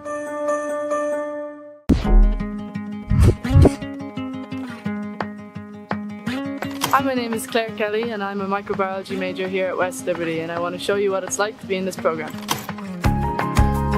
First off, we're going to head into biological chemistry with Dr. Schmidt. Now, in looking at the reaction that leads to the formation of this bond, we see that water is released. Does anyone know what kind of reaction this would be where water gets released? The microbiology program is a really interesting program that prepares you for a wide range of future career paths within the biological sciences. Outside of the required courses, there are really interesting electives that you get to choose from that you wouldn't really get the opportunity elsewhere. For example, I took a fluorescence microscopy course with Dr. Orzempa, where we had full access to a research-grade fluorescence microscope and assisted Dr. Orzempa on research he'd been working on. So I chose this major as microbiology was always a subject that I was really interested in school, and I wanted to learn more about it. After I graduate, I want to continue further studies within the field of medical microbiology, researching diseases caused by microorganisms. Next, we're heading into analytical chemistry with Dr. Swartz. So it becomes, right, how do you handle all those different errors? You guys learn to do specific things back and getting them. This major is good for others to consider because it provides you with a comprehensive knowledge on the biological sciences. It prepares you for a variety of future career paths. Many go on to apply for med school, PA school or PT school, or postgraduate studies in microbiology. In addition to that, with the skills you learn in the labs throughout the major, you are also very employable for work in a lab setting. Now I'm going to head into the lab and work on some of my research projects. There are so many research opportunities available as an undergrad, both working with professors and conducting independent research. I work with Dr. Schmidt's lab, researching a novel family of antibiotics called rhizazomycins, and how one Francisella tularensis gene in particular plays a role in rhizazomycin susceptibility. It is really unique to have these opportunities, as usually you wouldn't get to do this work until postgraduate studies. Having this experience really gives you a leg up when applying to various graduate programs and jobs. Students in the microbiology program are incredibly lucky with the professors in the biology department. Every single one of them really cares about the success of their students and are very passionate about the subjects they teach.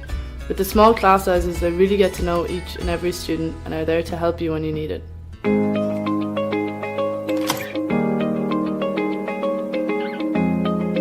I'm also on the women's soccer team here at West Lib, and now it's time for practice. Being a student athlete here at West Liberty has been an incredible experience. It definitely comes with its challenges of time management and juggling both college work and training, but there's a lot of support on both sides to make it work. Being a student athlete here means becoming part of the community, and being far away from home, as I'm from Ireland, is really important for me.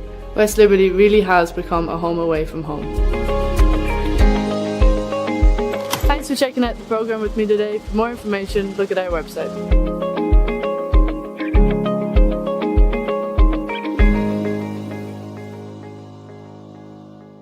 Hi, I'm Amanda Bennett. I am the Alumni Director here at West Liberty University. The Sustaining Alumni Membership, it is a way for alumni to give back to our current students. Not only do you receive perks for $50 annual donation, you are giving back to the students in the form of scholarships. So in order to become a sustaining member, you have to have at least 1 year completed under West Liberty University to become an alumni, and then you can go to westliberty.edu/alumni and click on the sustaining membership link.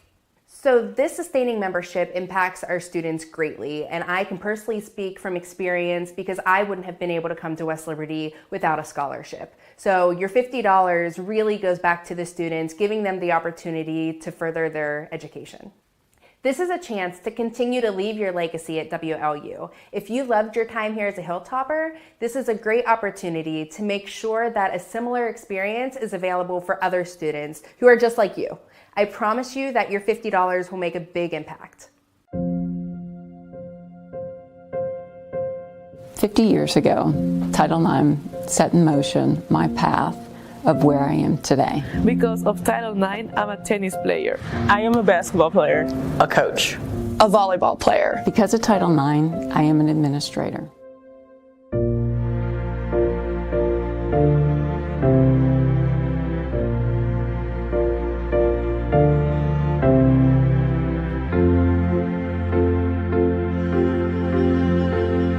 Title IX was set in motion to give opportunities. The opportunities that girls were given to be a student athlete lead to opportunities for them to be productive members of society, but not just productive members of society, leaders within society. Two things that come to mind are opportunity and visibility. Opportunity obviously for female athletes these past 50 years, but also an opportunity to have a voice and be visible as future leaders. Being a student athlete and what Title IX afforded me to be able to do is elements of determination, teamwork, responsibility, getting jobs done. Those are all important elements that we learn through sports. And we've had the opportunity to do that the past 50 years, long way to go, but at least we have a seat at the table. I am a product of Title IX and the opportunities that the education law provided for me.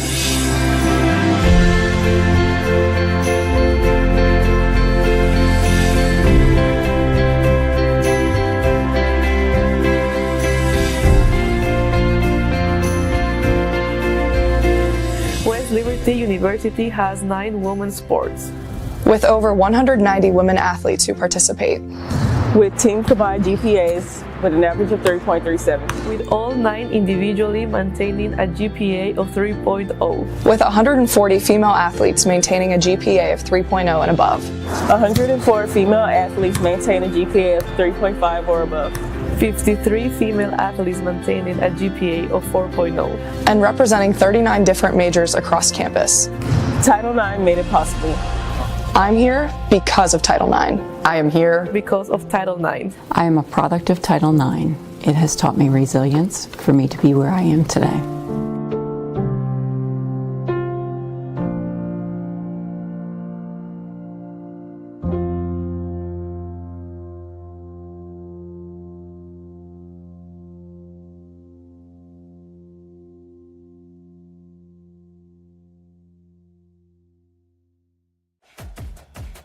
What are you working for?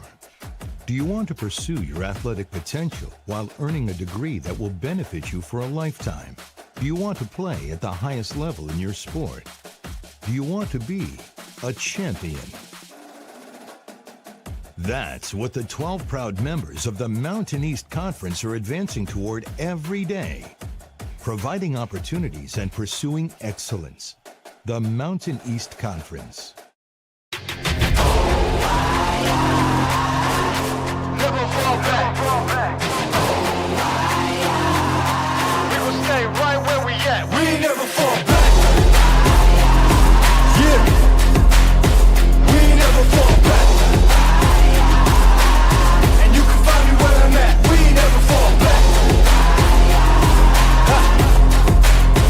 We ain't never fall back. Butler with the flush. Pat Robinson assist.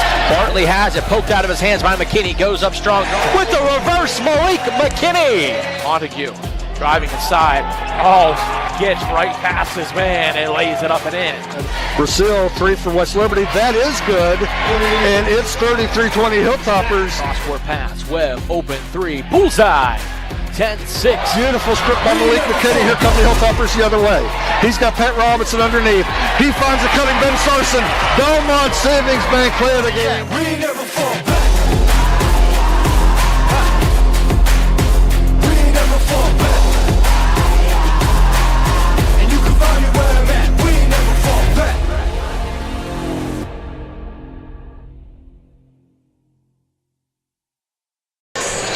And we welcome you back to the ASRC on the campus of West Liberty University for the second half of tonight's MEC doubleheader as the number 5 ranked West Liberty men take on Notre Dame, Ohio. We'll take a look at that matchup in a minute, but first, we'd like to thank our Jack Adams Athletic Club sponsors. Thank you for supporting our WLU student athletes and their continued success. Those sponsors are Main Street Bank, Dr. and Mrs. John P. McCullough, Panhandle Cleaning and Restoration, Dr. and Mrs. Clyde Campbell, Belmont Savings Bank, Alex E. Paris Contracting, Commonwealth Financial, IBEW Local 141 of Wheeling, West Virginia, Calcris Roofing and Sheet Metal, Undo's Restaurant, Gil Allum CPA, Generations Restaurant and Pub, WVU Medicine at Wheeling Hospital, The Store, The Dirty Dog Tavern, and Karen Allum Realty. Hello, everyone. This is Don Clegg with WLU Athletic Director Lynn Allum, bringing you another edition of exciting Hilltopper basketball. Well, Coach, both of these teams got off to a big start with blowout wins. Their MEC openers on Saturday. What are you looking for from them tonight? Well, it's just been very interesting. Much like the women's series, there's been some crazy games between the Notre Dame men and the West Liberty men, including Notre Dame got the big upset early in conference play last year. So they have West Liberty's attention, and if West Liberty loses, it's not because they're going to overlook anyone. Well, and that's a good point with Notre Dame. I mean, they finished 15-14 last year overall, but again, an indication of how tough this conference is. 2 of those wins came against top 10 teams. We were number 7 when they knocked us off, and Fairmont State was number 10 when they got them late in the season. Yeah, and they're well coached, and they've got athletes, and they demonstrated that. They beat a Division I team in the exhibition games. There you go. So now, time for tonight's starting lineups and the Main Street Bank tip-off. The Falcons, wearing their road gold uniforms with white and blue trim, starting tonight, number 0, Boulahan Audio, 6'4" sophomore, Cleveland, Ohio. I hope I pronounced that right. Number 3 is Jaden Willis, 6' senior from Baltimore, Maryland. Number 4, Andre Harris, 6'4" sophomore from Lyndhurst, Ohio. Number 10, Jamar Talbert, a 6'3" sophomore from Richmond Heights, Ohio. And Khalil Kamara, 6'7" junior from the Bronx, New York. Head coach Mark Richmond, 34-45 in his 4th year at Notre Dame. Your home-standing Hilltoppers, 4-0 on the season, just moved up to number 5 in the NABC Top 25 today. Wearing their home whites, black numbers, gold trim. Tonight's starters, number 1, Malik McKinney, 6'3" senior, Bowie, Maryland. Number 2, the All-American Bryce Butler, 6'5" junior from Latrobe, PA.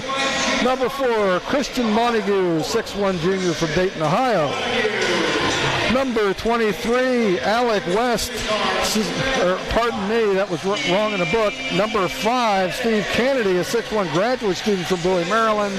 And rounding out the starters, number 24, Ben Sarson, 6'6" sophomore, Pittsburgh, PA. Now in his 6th season at the helm, Ben Hallett leads all NCAA coaches in winning percentage with a record of 132 wins and 21 losses. Again, I was watching the first half of Notre Dame's game against Wheeling on Saturday. Coach jumped out early, a quick starting team that was 19-3 at one point up in South Euclid. Yeah, again, they've been a quality basketball team that's played in a lot of big games, including a MEC championship game victory over the Hilltoppers a few years ago. So they do not have the intimidation factor that some schools have when they play against West Liberty. Beating West Liberty at home can be a tall task. Yes, they thought they had us a couple years ago, and I think it was a buzzer-beating 3 that pulled it out for us. And we're underway here in the ASRC. This is Bryce Butler. Malik McKinney looking underneath. Can't get it to Butler. Butler has it now, 15 on the shot clock. Working into the paint. Spins, muscles inside, draws the foul. That's the first on Khalil Kamara. If he gets the ball that deep without an immediate double team, it's going to be a long night for practically any team that would elect to defend him that way. Butler at the line. Off the back iron will go. He'll get another. One part of his game that Bryce has really been working on is his foul shooting. Gets that one to go. 1-0 Hilltoppers and the patented West Liberty press. Butler drops back to play free safety.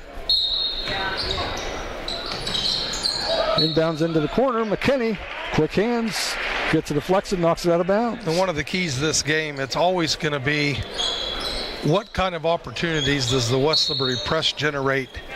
And on the other side, can teams take advantage of that press and get some easy baskets? And they get it across, numbered break. Left-handed jumper from Jaden Willis, rattles around and drops. Quickly down court, this is Steve Kennedy for 3, just like that. It's 4-2 West Liberty. In the corner, they get it up the sidelines. Breaking out with a runaway layup. Jamar Talbert slams it home. We're tied at 4. And right on cue, there's that key to the game. Montague on the bounce, right side. Kennedy will try another 3, won't go. Hustling after the rebound of Sarson. He saves it into Montague. Hilltoppers with 20 seconds on the clock. Butler working the baseline, muscles inside, gets the finish. Tough to stop down there. I've said it numerous times. He's one of the premier interior scorers in the entire country. And they try to trap in the back court, dribbles out of trouble, gets it across, almost travels. Yeah, I would say that was a blatant travel. This is Kamara up high. Tries for the can into the corner. Willis won't go. Butler with the rebound. In transition, Montague, Sarson, forces one up, gets it to go, asks for the foul, but it's 8-4 West Liberty. 18 minutes left in the first half. Yeah, that was an impressive finish there by Mr. Sarson. And here comes Notre Dame in transition. Pretty pass. Making him pay on the pressure. Khalil Kamara with the finish, 8-6.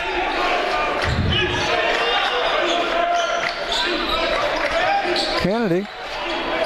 Butler back to Kennedy. Dribbles into the paint. Finds an open Malik McKinney. Good ball movement. Good shot. Just won't drop. Loops it over the top. This is Talbert again. Length of the court. Great finish. Ties it up at 8. Pretty pass from Butler. Great backdoor cut. Sarson with the finish. 10-8 West Liberty. Early candidate for Belmont Savings Bank play of the game. Willis in the backcourt. This is Andre Harris working against Montague. Gets into the paint. Handoff. Montague lost his balance. Stumbled into Kamara. As Kamara was going up for the shot, Kamara will shoot a pair instead. And you can see, and we've talked about this on other broadcasts, there's some teams that are content to break the press, pull it back out, eat clock. Notre Dame is not one of those. If they get a numbered break, they are going to attack you. And he decided he wasn't shooting after all, so there's 20 on the shot clock and a baseline inbounds for the Falcons. Gets it into Kamara. Back to Jaden Willis.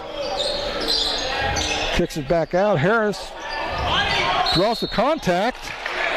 And they're going to get Butler for the blocking foul. Block charge call. Late call, but probably good call. Yeah, he wasn't. There is no block charge there because he wasn't in position to take a charge. Good point. I think it was one of those, and I'm guessing here that the official said if he makes this layup, I'm not calling it. But the contact affected it enough that if he misses it, I've got to give him the call. Yeah, by definition, they said if he makes it, then there was no advantage. Yes. So now officials will tell you they never do that. First one goes for Harris. I'll ask Tony Chiaz the next time I see him.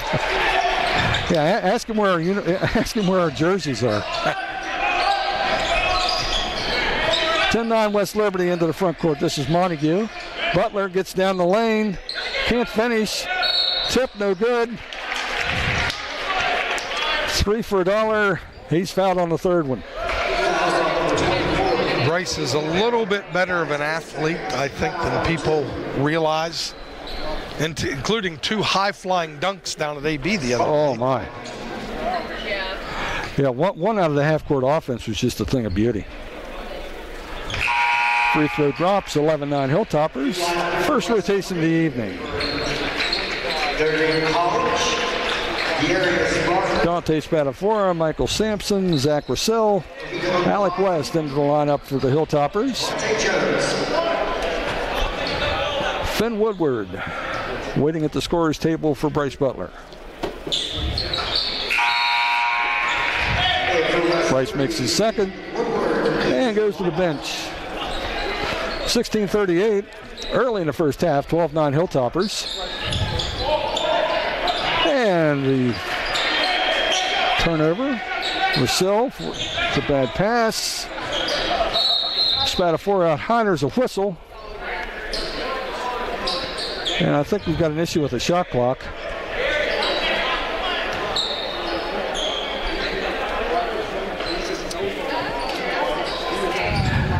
Appears that it may have reset to 20 instead of 30. And they'll get that sorted out. And that's about what it is. 16:30 left in the first half, 24 now on the shot clock. Dante Spadafora lets the ball come inbounds. Tacks off the dribble. Sampson. This is Spadafora again. Hand off to Sampson up high. Kicks it back to Spadafora. Wide. This is West for 3. Spadafora with the assist. West with the tray. It's 15-9 Hilltoppers. Sampson playing against his former team. And there's a whistle. You know, it's the reaction of every player in the country, but Zach definitely had him locked up there, and Zach's looking like, what? I didn't foul anybody. Holding foul on Zach Russell, his first, Hilltoppers third. And they get it into Talbert. He throws it over the top, into the front court. Darius Barker. Willis with the lefty. It won't go, but a nice offensive rebound. That's Javante Jones into the lineup for Notre Dame. That possession was doomed on the defensive end from the start. And we actually got lucky that Willis didn't knock down a wide open 3. That's one guy you don't want to give up wide open 3s to. Absolutely. Coming off a 28-point game at Wheeling on Saturday. This is West. Kicks it back out. Spadafora turns down to 3. Gives it to Sampson. Into the paint. West dribbles, works it in. Gets it on the rim. It falls out. Strong rebound by Jones. Willis back to Jones into the front court. And Notre Dame goes into its offense.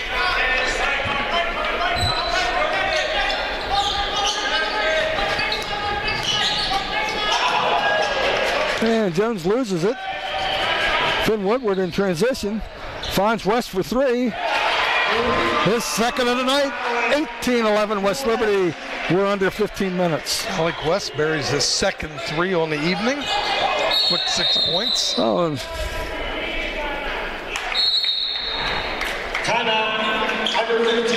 And there's a stoppage on the floor. That'll take us to our under 15 media timeout with 14:53 on the first half clock. Number 5, West Liberty 18, Notre Dame 11. We'll be back at 60. Disasters happen. Pick the team that takes care of them all. Powered by offices in Wheeling, Morgantown, and Pittsburgh, Panhandle Cleaning and Restoration is ready to handle any size emergency at a moment's notice. We have the right people, knowledge, and equipment to respond 24 hours a day. I'm Ben Hallett. When disaster strikes your home or business, tell your insurance provider you prefer the restoration company the Hilltoppers call, Panhandle Cleaning and Restoration. What are you working for?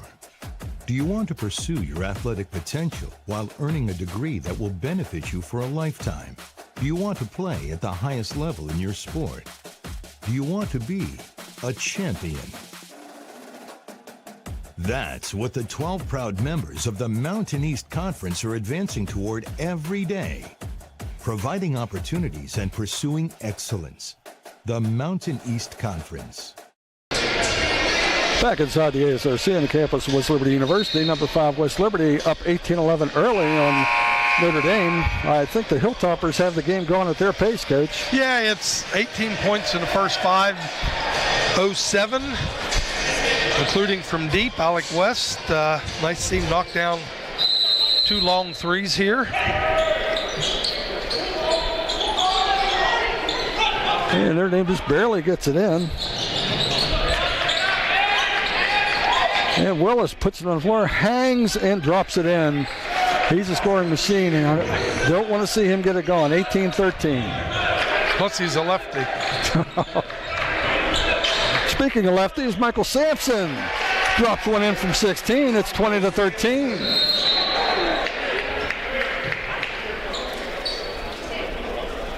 And we have a whistle and officials conference. Now, surely that's not a flop, because I saw that play as well. Spadafora went flying.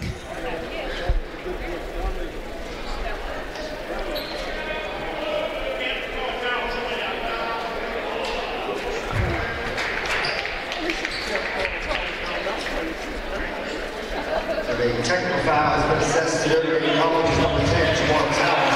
That is his first team foul, number 3.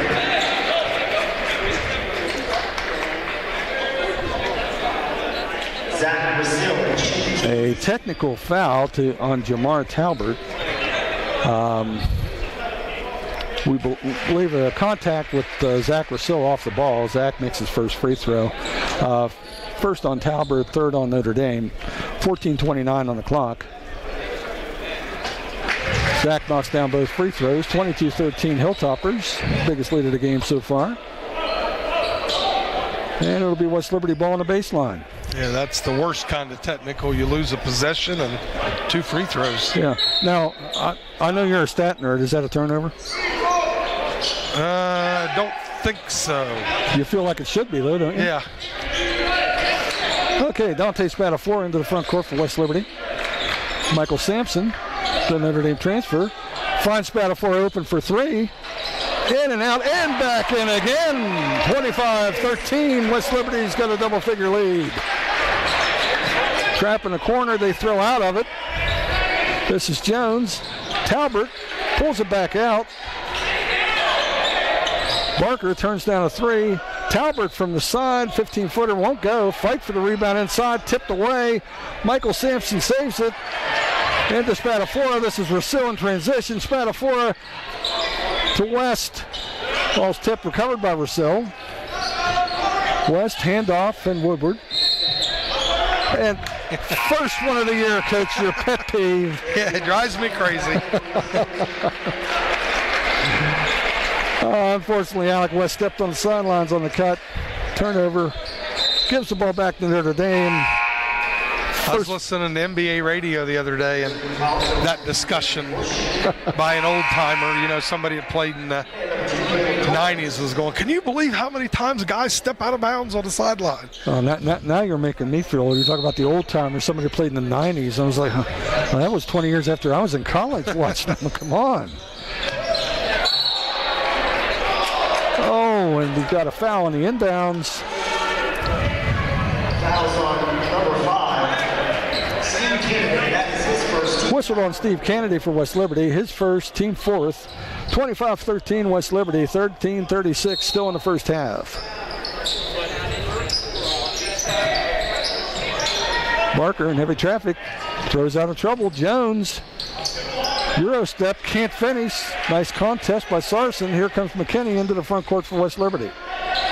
Sarson eyes up a three, won't shoot it. Montague to Barker. Back to Kennedy, he looks at it, turns it down. Back to Sarson, he'll shoot this one. Won't go. Kennedy almost with a sky hook rebound, but loses possession. Here comes Notre Dame in transition. Willis with a pull-up. I think that was going to be a two-pointer, wouldn't go. Montague, great interception by Jones of that long pass. That was going to be a run-out layup, probably a dunk. This is Willis working against Sarson. Barker for three, count it. 25-16, Darius Barker's on the board. That was all respect for Willis. West Liberty totally tilted her. McKinney fakes the pass, gets to the rim, nice finish. That basket got him again, you Coach. know what I'm going to say. Notre Dame's women missed a point-blank one as well. Yeah, every once in a while that rim will spit out a shot. Unfortunately for the home court advantage, it doesn't play favorites. And this is Willis working on McKinney. That's a pretty good matchup. Good offensive player, very good defensive player. Into the front court, this is McKinney with the ball. Gets to the rim, can't get it to go. Sarson maybe hurried that a little bit. And wide open in the corner, this is Jones. Gets a great look for his teammate, but Torrance can't get up to drop. That's Caleb Torrance onto the floor for Notre Dame. Kennedy turns the corner, back to Sarson for three. Count it! Kennedy with the assist, Sarson with the three, 28-16, West Liberty. Nice pass, Steve Kennedy off a dribble penetration. Ben Sarson rotates up and gets a spot up three.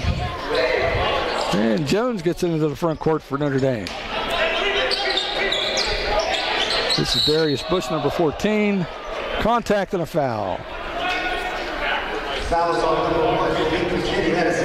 Got Malik McKinney on the reach. First foul on Malik tonight. 5 on the Hilltoppers here in the first half.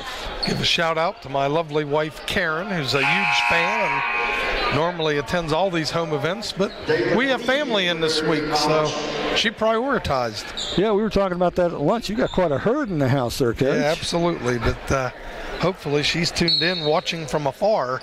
She's at her mother's. Aha, there you go. In the hills and hollers of Wetzel County.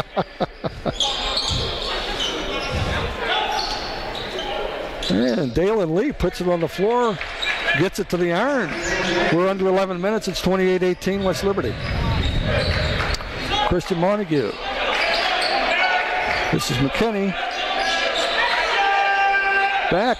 Sarson. Another assist for Butler and another three for Ben Sarson. It's 31-18. That's just good ball movement there. Nice skip pass. And there's a tip by Kennedy. Montague with the loose ball.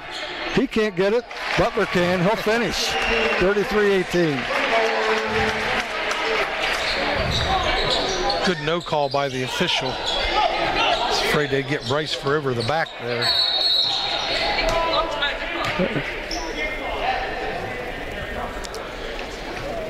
And they've detected a kick ball on West Liberty.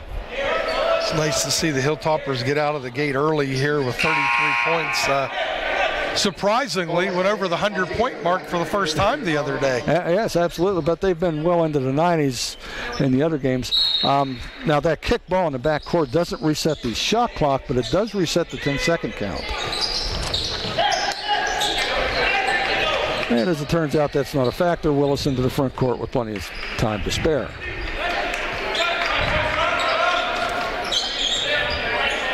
Working against Sarson. Gets to the rim, and Sarson just jams it right back down. That'll take us to our under 10 media timeout. So with 9:59 on the first half clock, Number 5, West Liberty off to a fast start. They lead Notre Dame 33-18. We will be back in 60. If your bank offered new checking and savings accounts with a very low balance required, online bill pay, and debit cards issued right away. I would like that. What if that bank had extended hours every business day and were open on Saturdays and most holidays? That's incredible. And if all their accounts had low fees or no fees? That's money in the bank. The right bank. Open your checking and savings account at Main Street Bank. You deserve a bank this good. Grab a meal at the Dirty Dog Tavern.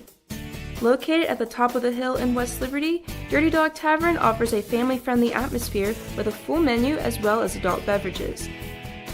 Catch the game during weekday happy hours, play games like darts or pool, or enjoy the deck with your family and friends. Open Monday through Saturday at 4 p.m. and Sunday from noon to 8. Come to the Dirty Dog Tavern in the town of West Liberty, a proud supporter of Hilltopper Athletics. And welcome back. 33-18 West Liberty, midway through the first half here tonight.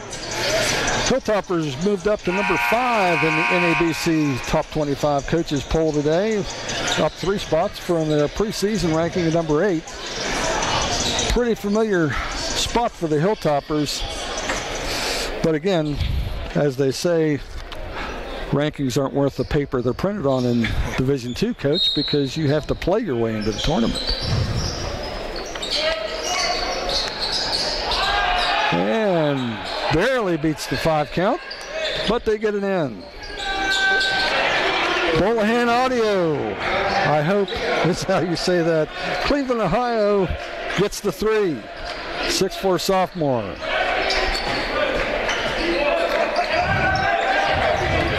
Kennedy gets right down the lane. Heavily contested layup, won't drop.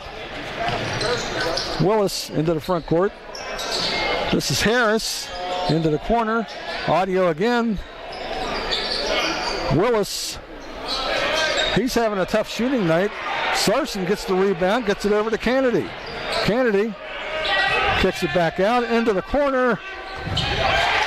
Christian Montague with the 3. Pretty ball movement on that. Yeah, just a really, really nice extra pass there from the senior. Yes, good shot, better shot. And there's a turnover from the pressure. And another full rotation from Coach Hallett. I have to think he likes what he's seen so far, Coach. Yeah, they've played exceptionally well here. Great ball movement. They shot it from deep. 7-10. And Spadafora outside. Zach Rasil around. This is Chaz Hines. First look at him tonight. Spadafora, handoff. Sampson into the corner. Alec West, 5 on the shot clock. Rasil, tough trip.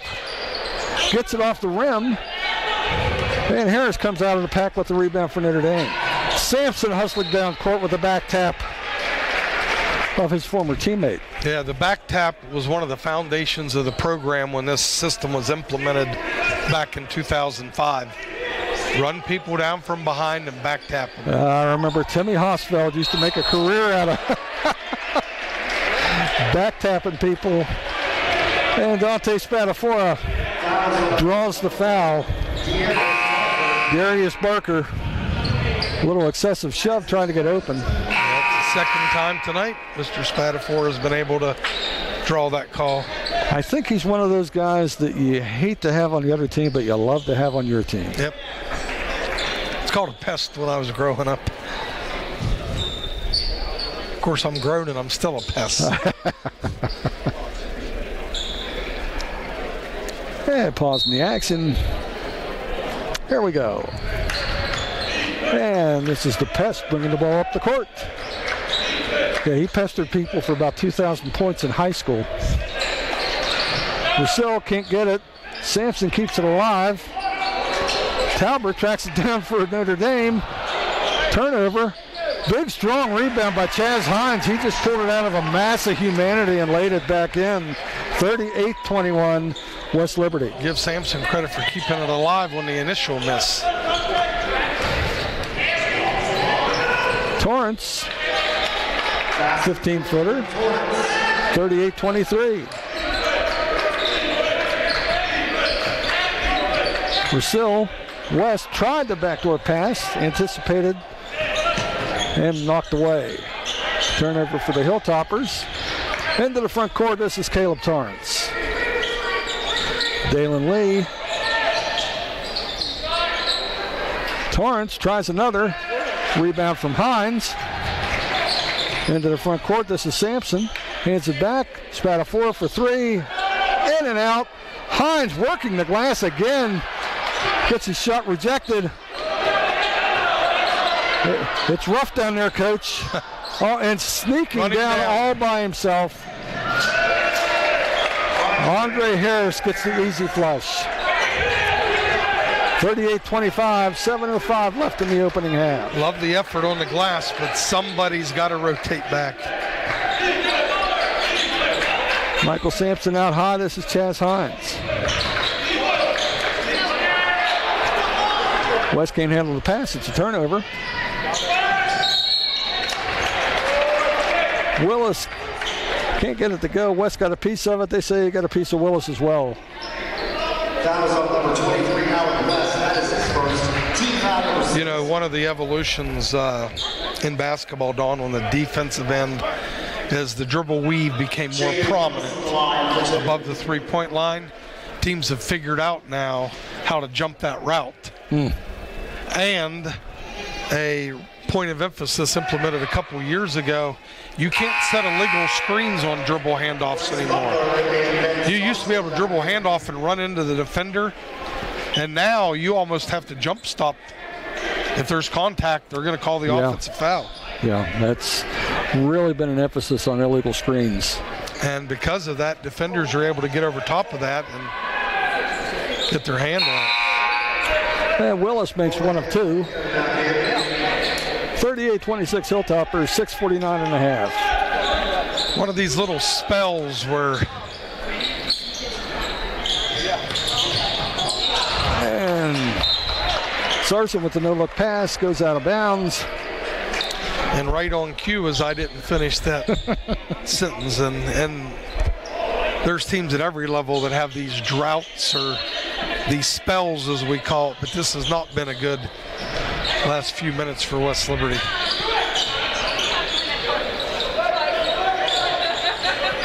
And good pressure in the back court. Harris working on Butler. Nice strong finish.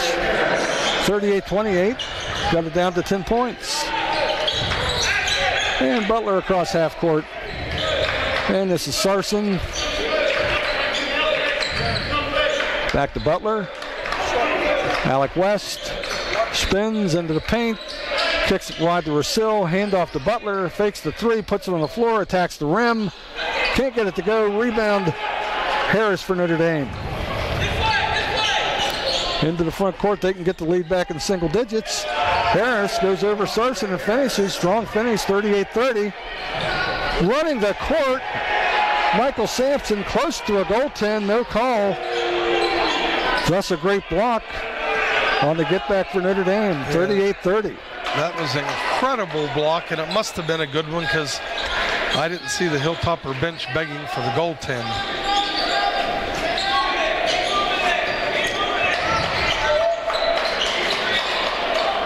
Torrance for three, won't go.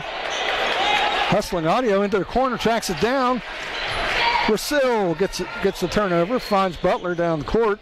Sampson running the floor, gets the handoff from Butler in the finish. 40-30, Hilltoppers, 5:05 on the clock. It's a nice patient feed by Bryce as West Liberty threw over top. Alec West with the steal. And the quick-handed back pass to Sampson, who goes up, has his shot blocked, but he's fouled. And that brings us to our under 5 media timeout. So with 4:57 left on the first half clock, number 5 West Liberty 40, Notre Dame 30. We'll be right back. Undo's Catering, family owned since 1953. With 4 newly remodeled catering facilities throughout the Ohio Valley, Undo's can accommodate banquets from 25 to 700 guests. Undo's caters weddings, picnics, corporate events, holiday events, and job site drop-offs for the construction and oil and gas industry. Call 304-233-5566 today. Pride is our main ingredient. Undo's. BSB tip of the day. Your bank should have a good rewards program. Casasa Tunes gives you rewards for iTunes, Google Play, and Amazon, depending on how you use your checking account. That's Casasa Tunes at Belmont Savings Bank.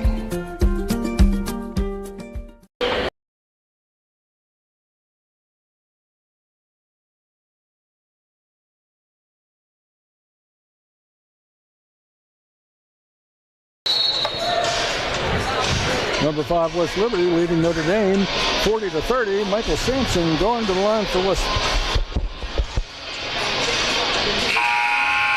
Number 5, West Liberty leading Notre Dame 40-30. Michael Sampson going to the line for 2 for the Hilltoppers. Michael Sampson, a transfer from Notre Dame, was a thorn in the Hilltoppers' side last year. 11 points, 15 rebounds, and an early season upset win for the Falcons over the Hilltoppers. Yeah, he killed us, I think, both times. Well, and he had a great season. It kind of got overlooked, but top 5 in the conference in rebounds, top 5 in steals. First free throw won't drop. He'll get another one.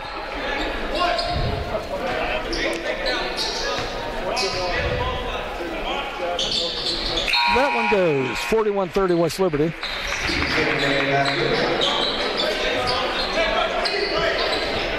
And Steve Kennedy replaces Sampson on the floor for the black and gold.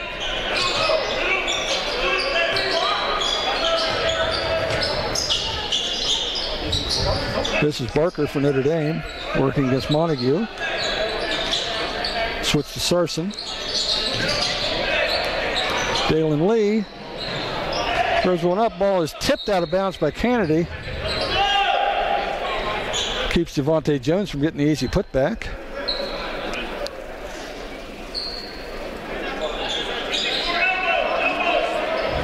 And another discussion. West Liberty has their unit that started the game in here with 4:36 left, and let's continue that theme from the women's game. Can they close this half and get some extra padding? Shot clock adjustment, 12 seconds on the shot clock, 4:36 on the game clock. Hilltoppers leading 41-30. And Notre Dame gets it in. Under 10 on the shot clock. This is Barker down a baseline, curls around, can't get it to go, ball's knocked away. Kennedy with the rebound. Left side, this is Sarson. Butler out high. Fakes the handoff to Kennedy, back to Sarson. Montague, hesitation, into the paint. Handoff to Butler, Butler spins. 10 on the shot clock. Here comes the double. And they forced to travel. Doubled from the baseline that time, Coach. Yeah, it took Bryce just too long to back his way down, and there was enough cutting that it just clogged up the paint. And into the front court. Crossover dribble. Nice finish by Darius Barker. That's a nice play there, a little in-out dribble. And he's got 5 for Notre Dame, and the Falcons have it under 10 points, 41-32. Sarson, a deep 3, won't go. He was hoping Malik could make that so he could count that as an assist. Nonetheless, Malik was fouled off going up, and he'll shoot a pair. West Liberty's kind of gotten away from the ball movement in the last 5 or 6 minutes, so. Who was it? Was it Al McGuire? It said dance with the one that brung you or something? Yes. And they had so much success there early in the game. The ball was moving side to side. Class B technical of West Liberty, number 24, Ben Sarson. That is his first team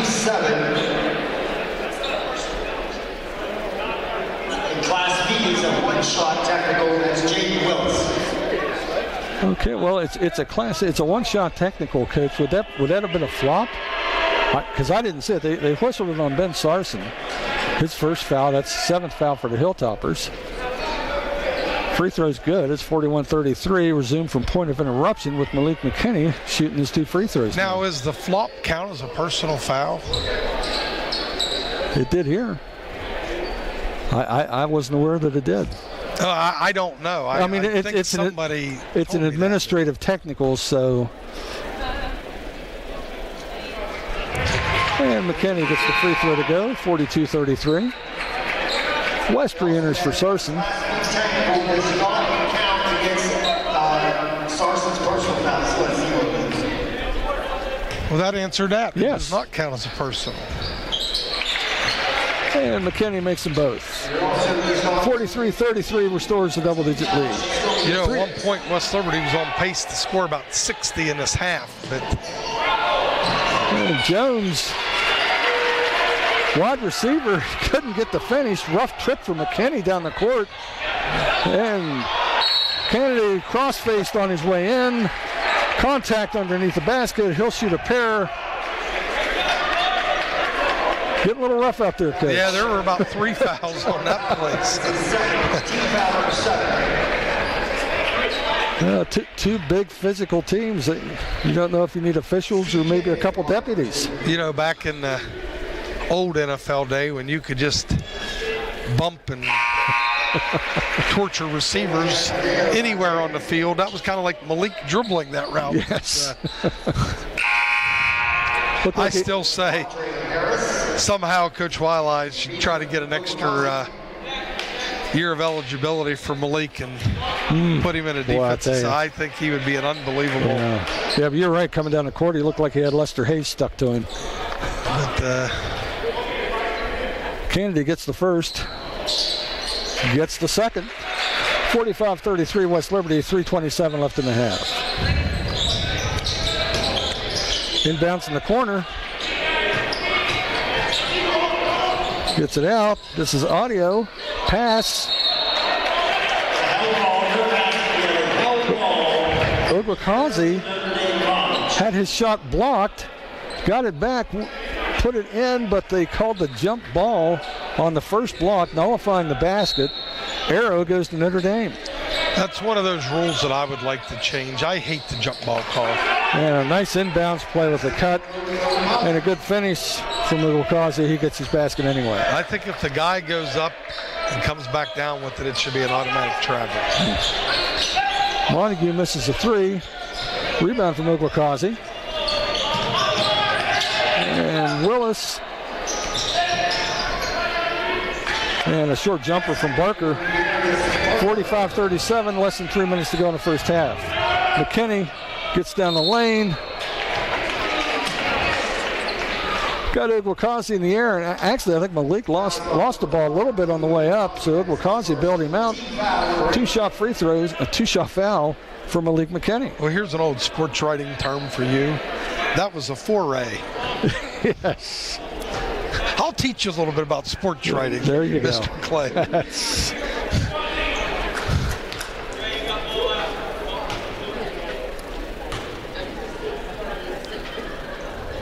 And the first one's good for McKinney. Try the announcers jinx here. Hilltoppers shooting well from the line, 11-13 as a team. McKinney's 3 for 3. And make it 4 for 4. Coaching only works on you. 2:46 on the first half clock. 47-37 Hilltoppers. Brazil re-enters along with Michael Sampson for West Liberty.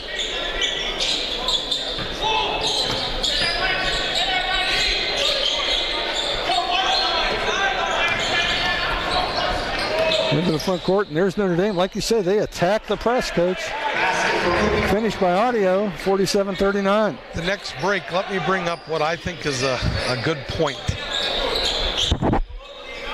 Zach Rasil, candidate for 3. Back iron, no good. Sampson can't get the rebound. Nice box out by Harris. He's in a jam. Gets it loose. It's 3-on-1 for Notre Dame. And as many of them do, that one finished with a flush from Audio. 47-41, close as the Falcons have been for a while. And Sampson can't handle the pass. Probably a good foul, prevents the breakaway. Another turnover for West Liberty, Coach. Yeah, well, here's the point that I was going to make. This is how you know Notre Dame's done a really good job of breaking this pressure. That was West Liberty, only their 7th team foul of the half. When's the last game we've done where West Liberty only has 7 fouls with 1:57 left in the half? Meaning they're breaking it so clean, there's not even a chance to foul. Good insight there. 47-42. Front end of the 101 goes for Harris. He'll get the back end. Back onto the court, Jadon Willis. And just another note here, he makes the back end 47-43. They're hanging tough. They're only down 4 here approaching halftime and really haven't got the huge contributions from Willis that you might expect. West from deep won't go. Sampson skies high for the rebound, back to West. This is Rusil, right side. Sarson tries a 3, around and out. With this card, draws a roar from the crowd, but nothing from the officials. Right side, Talbert, 3-pointer. We got a 1-point game. And this is Butler. Gets inside, lefty, won't go. Here comes Notre Dame with a chance to take the lead. Audio can't finish, but draws the foul on Sampson. Minute 10 to go. He'll be going to the line to shoot a pair. And I think the thing that Coach Hallett will address at halftime is the ball movement, which creates closeouts and things and leads to easier shots, has kind of evaporated in the last 9 minutes of this half. And it gets back into that. Are they awful threes or awful opportunities? No. But when you have a team that's this well coached and talented, you don't have to settle for kind of good. You can get better. And the Falcons take the lead, 48-47, minute 10 left in the half. And they jump into pressure off the free throws. Rusil into the front court. Back to West. Right side, this is Kennedy. 27-7 run. Kennedy gets down the lane, baseline, layup. Hilltoppers 49-48. West Liberty led this game. And they get the long run out. Audio with the layup, 50-49 Notre Dame. And this is Butler. He'll try a 3. Timely bonus bomb from the All-American, 52-50. 30 seconds left in the half. Shot clock's off. Notre Dame can try for the last shot.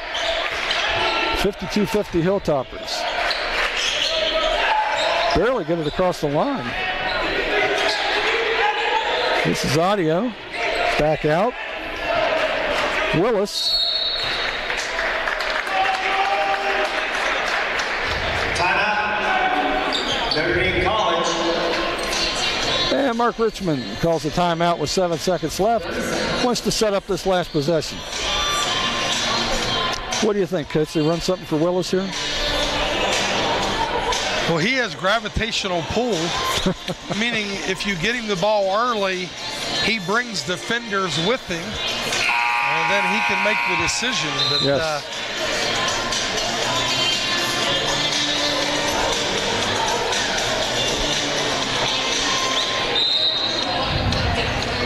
And not surprisingly, with the transition baskets they've been getting, Notre Dame's field goal percentage has been climbing steadily. They are now up to 58.8%, 20 of 34 from the floor, 3 of 7 from 3.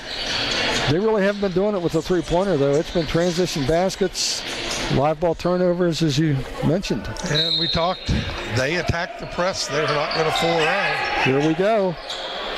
This is Willis. Nice backdoor pass. 0.3 of a second. Harris Foul going to the hoop, and exactly like you said, Coach, Willis drew the attention. Backdoor cut, created the opportunity. Yep, gravitational pull, all eyes on Willis, and nice little baseline cut. He delivered in a timely manner. And they put 1 second back on the clock. Harris makes the first, 52-51.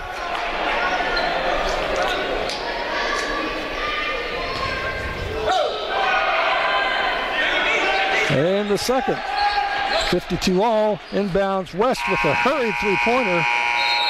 Hits the backboard but won't drop. Well, we've made it to halftime and we got a basketball game. Tied at 52. Quick thoughts, Coach. Well, just an incredible run. West Liberty led this game 40-21 at the 8:16 mark. Absolutely. Well, actually, I'll take that back because the live stats are off 2 points. So it was probably 38-21. Yes. But just Notre Dame hung in there, and we've seen this time and time again. They're one of the few teams that there's no fear. They've played against this system. They're confident against this system, and they've got athletes that can make you pay if they get over top of your press. And that's how you shoot 58.8%. They're over top of the press, which leads directly to dunks, runouts, and 2-on-1 fast break layups. Yeah, and as a result, number 5 West Liberty tied at 52 at halftime.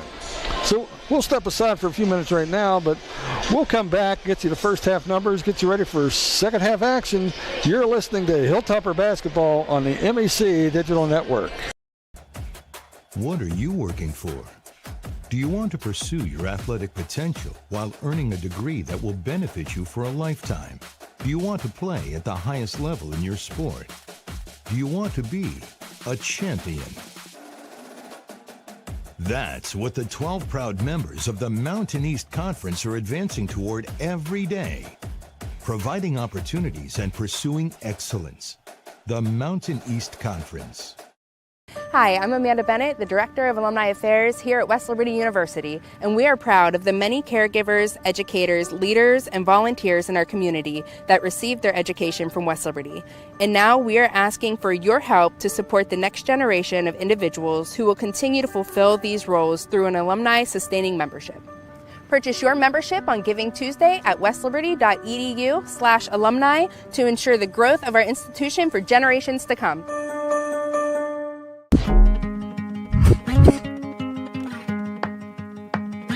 Hi, my name is Claire Kelly and I'm a microbiology major here at West Liberty, and I want to show you what it's like to be in this program. First off, we're going to head into biological chemistry with Dr. Schmidt. Now, in looking at the reaction that leads to the formation of this bond, we see that water is released. Does anyone know what kind of reaction this would be where water gets released? The microbiology program is a really interesting program that prepares you for a wide range of future career paths within the biological sciences. Outside of the required courses, there are really interesting electives that you get to choose from that you wouldn't really get the opportunity elsewhere. For example, I took a fluorescence microscopy course with Dr. Orzempa, where we had full access to a research-grade fluorescence microscope and assisted Dr. Orzempa on research he'd been working on. So I chose this major as microbiology was always a subject that I was really interested in school, and I wanted to learn more about it. After I graduate, I want to continue further studies within the field of medical microbiology, researching diseases caused by microorganisms. Next, we're heading into analytical chemistry with Dr. Swartz. So it becomes, right, how do you handle all those different errors? You guys learn they'll do specific things back in Gen. This major is good for others to consider because it provides you with a comprehensive knowledge on the biological sciences. It prepares you for a variety of future career paths. Many go on to apply for med school, PA school or PT school, or postgraduate studies in microbiology. In addition to that, with the skills you learn in the labs throughout the major, you are also very employable for work in a lab setting. Now I'm going to head into the lab and work on some of my research projects. There are so many research opportunities available as an undergrad, both working with professors and conducting independent research. I work with Dr. Schmidt's lab researching a novel family of antibiotics called rhizazomycins and how one Francisella tularensis gene in particular plays a role in rhizazomycin susceptibility. It is really unique to have these opportunities, as usually you wouldn't get to do this work until postgraduate studies. Having this experience really gives you a leg up when applying to various graduate programs and jobs. Students in the microbiology program are incredibly lucky with the professors in the biology department. Every single one of them really cares about the success of their students and are very passionate about the subjects they teach. With the small class sizes, they really get to know each and every student and are there to help you when you need it.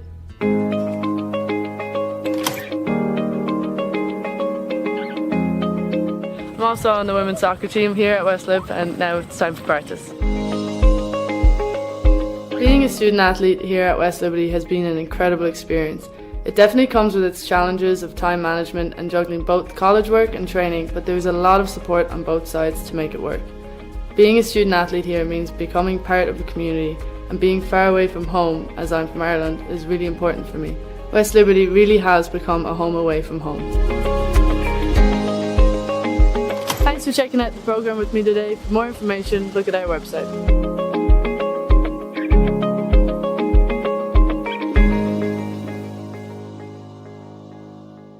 Hi, I'm Amanda Bennett. I am the Alumni Director here at West Liberty University.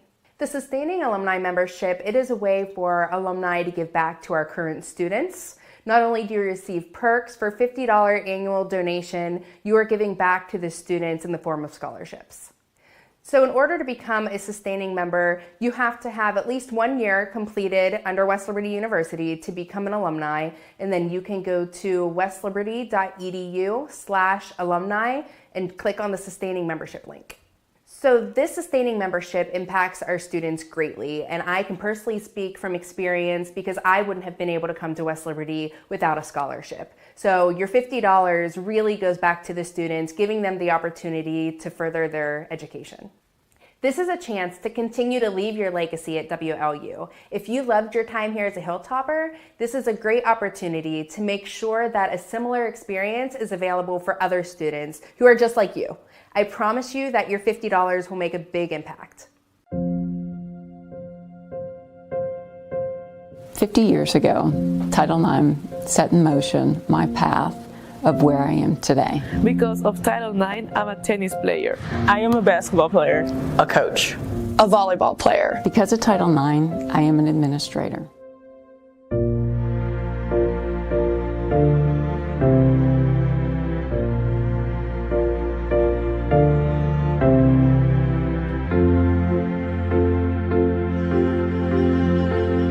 Title IX was set in motion to give opportunities. The opportunities that girls were given to be a student athlete lead to opportunities for them to be productive members of society, but not just productive members of society, leaders within society. Two things that come to mind are opportunity and visibility. Opportunity obviously for female athletes these past 50 years, but also an opportunity to have a voice and be visible as future leaders. Being a student athlete and what Title IX afforded me to be able to do is elements of determination, teamwork, responsibility, getting jobs done. Those are all important elements that we learn through sports. And we've had the opportunity to do that the past 50 years. Long way to go, but at least we have a seat at the table. I am a product of Title IX and the opportunities that the education law provided for me.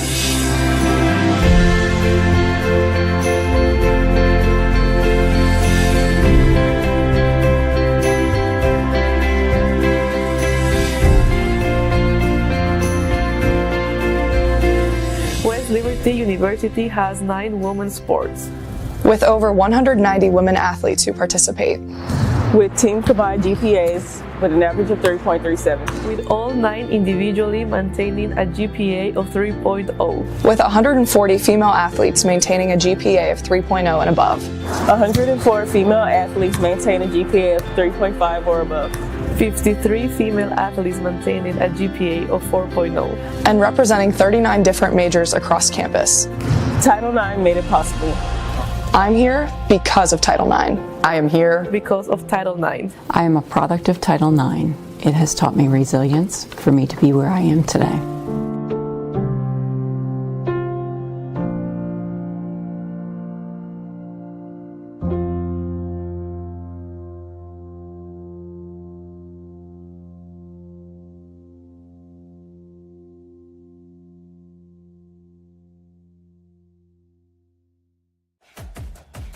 What are you working for? Do you want to pursue your athletic potential while earning a degree that will benefit you for a lifetime? Do you want to play at the highest level in your sport? Do you want to be a champion?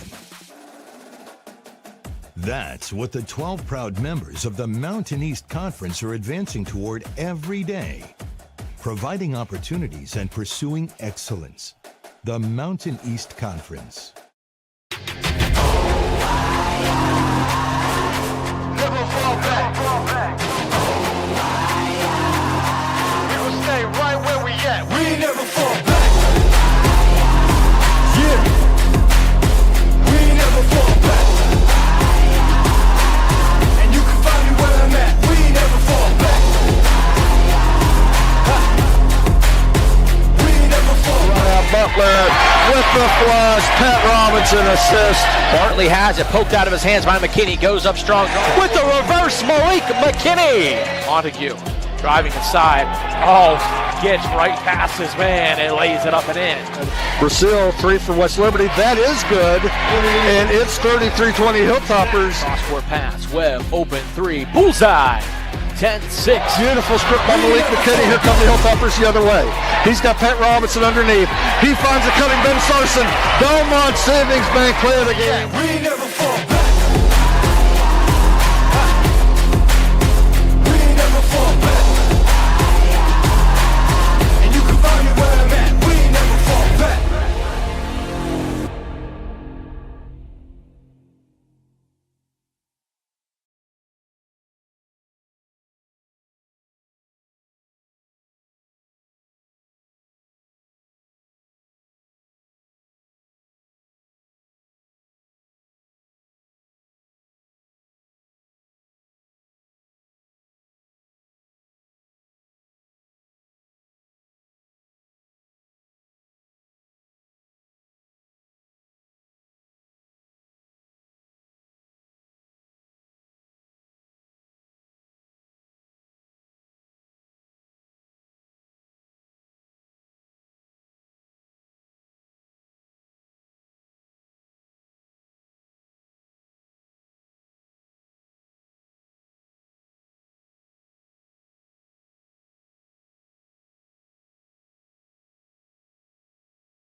Well, we're halfway through tonight's game here at the ASRC on the campus of West Liberty University, but we're no closer to the decision than we were when we started. Number 5 West Liberty getting all they can handle from a scrappy Notre Dame team. Score is tied at 52-52 heading into the final 20 minutes. Well, and even here at the half, talking to some of our former alums and a couple Hall of Famers, everybody's kind of in shock. How do you blow 15-point leads? But you got to understand every system can be a blessing and a curse. And this is the way West Liberty plays. When you are going to pressure the basketball, you're going to have sometimes extreme highs, and that's how you get out to a 38-21 lead. And then you're going to have some lows where you get outscored about 30-12 to end the half. So well, it happens. Absolutely. And looking at the halftime stats, Bryce Butler, Ben Sarson, 10 points each for the Hilltoppers. West Liberty shooting 40% from the floor, 16 of 40 from the floor, 8 of 19 from 3. Many of those came early, 12 of 14 from the line. Rebounds, 19-17 in favor of the Hilltoppers. 8 turnovers for West Liberty and only 8 for Notre Dame. Well, and that's the big difference. And West Liberty shot it well from deep early, and then that dried up as well. But again, this is the way that West Liberty plays. And they still, and I don't want to keep making this excuse because we're not excuse makers, half the team had never played a game here. No. You know, so if you think this is going to be this well-synchronized, swarming, pressing team that makes all these great reads, the reality is it just doesn't work that well. Well, that's a good point. 14-man roster, 7 returners, 7 new faces. Quick look at Notre Dame's numbers. Harris with 11 is their only double-figure scorer. Audio has 9. Something to watch for in the second half, Jadon Willis, returning first-team All-MEC player, averaging 24 points a game, only 6 in the first half. Had several shots that go around and out. We're back live. This will be a set play here out of the flex. Butler steps back for 3. There's a nice start to the second half, 55-52 Hilltoppers. And Bryce is 2 for 2 from 3. Brief stoppage as they get the ball ready for inbounds. This is Harris for Notre Dame.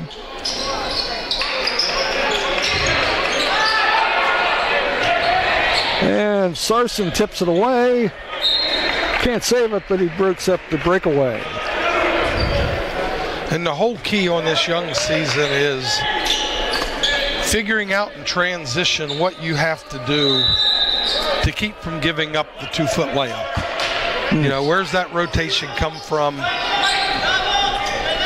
And this is Willis. Would not be surprised to see Coach Richmond try to get his star off early. It won't go. Rebound won't go. McKinney comes out of the pack.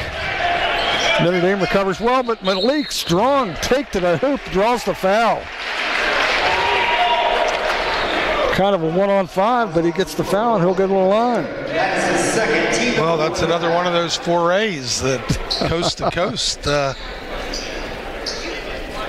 He just puts so much pressure on the defense because you can't bump him off his route. You know, we talk all the time. We jokingly say he's got that old man strength. And if he beats you left by 1 inch, you're in a heap of trouble because he's just too strong to bump out of his path. And makes the first free throw, 56-52. 19-19, we're just underway here in the second half. Back iron won't go. Rebound Harris for Notre Dame. This is Talbert, back to Harris. Talbert spins into the lane. Can't finish. Butler with the rebound. Here's McKinney. Butler turns down the 3. Nice backdoor cut by Sarson. Yep. Butler finds him. 58-52. That's another candidate for the Belmont Savings Bank play of the game. And that's just 2 guys that played together enough they know what's coming. And remember, the early candidate was a back cut Butler to Sarson. Well, we have a weakness for those back cuts, Coach. Double team comes late, leaves the corner jumper open. Kamara can't drop it. Well, I'm glad we're not shooting at that rim in the second half. Yeah, absolutely. That was all but down. Butler spins, steps through, ball gets away. And a nice hustle play by Montague. Ball was going out of bounds as the Notre Dame player was shielding it. Montague eased his way around him and tapped it back off of him. Yeah, that's not only a hustle play, that's an IQ play. And the Sarson tries to touch pass over to McKinney in the corner, doesn't quite get all of it.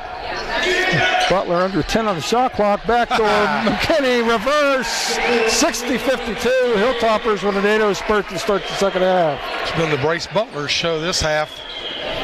2 assists and a 3-pointer. Harris working against Butler. And Butler jumps the cut. Bryce is halfway home to a triple-double. Willis spinning into the lane. Handoff.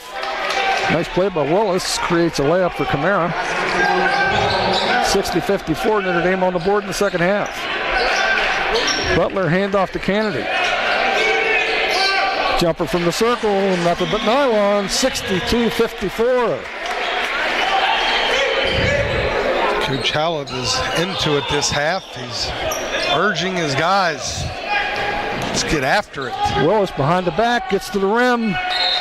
There's that All-MEC skill set. And a quick timeout for Notre Dame coach Mark Richmond. It's a full timeout. We'll take it with them. With your score, number 8 West Liberty 62, Notre Dame 56, 17:07 left in a good one. We'll be back in 60. All right, now you're just like Daddy, huh? They'll probably never know about his thousands of hours of on-the-job training. Here you go, Daddy. Or that he spent as much time in the classroom as someone with a master's degree. You and I know he's one of the experts when it comes to electricity, part of a team committed to doing the job right. They call him Dad. You call him the electrician right down the street.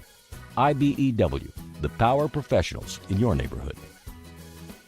The Panhandle difference. I immediately called Panhandle Cleaning and Restoration to see if they could clean and restore my home. Not only did they do that, but they even made it more beautiful than it was before the fire. If anyone ever has a tragedy like ours, I highly recommend you call Panhandle Cleaning and Restoration.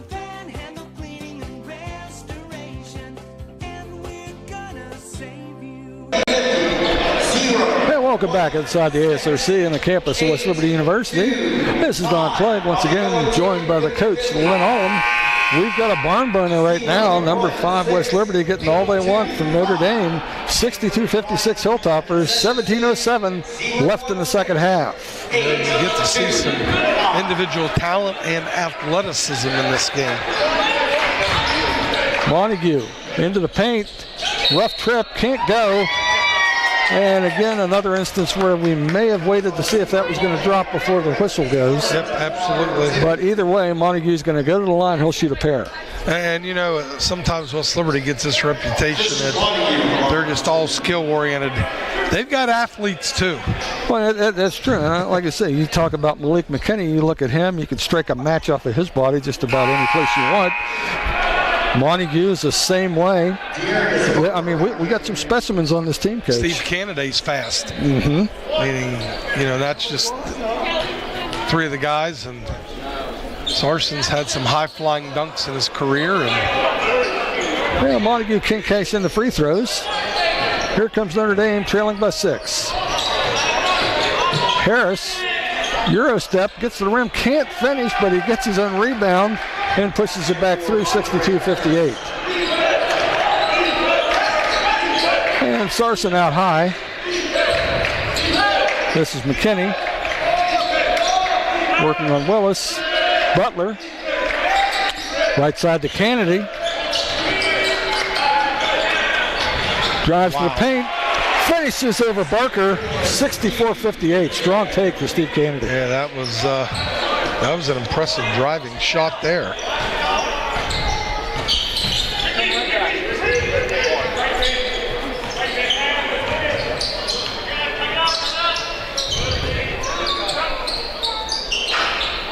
Harris for 3 won't go. Rebound Sarson up the sideline. Kennedy finds a wide open McKinney in the corner, won't go. Rebound tapped out by Butler. Montague with a pass to McKinney. Great catch, great finish, great look. 66-58 Hilltoppers. That's great basketball. Again, sharing the ball. Yeah, at first glance, I thought, oh, what a terrible shot. Oh, great pass. And you can see when West Liberty passes the ball like this, how efficient they are on offense. Oh, absolutely. Willis gets the jumper, 66-60. Sarson, McKinney. Right side, Sarson for three. Drains it, 69-60 West Liberty.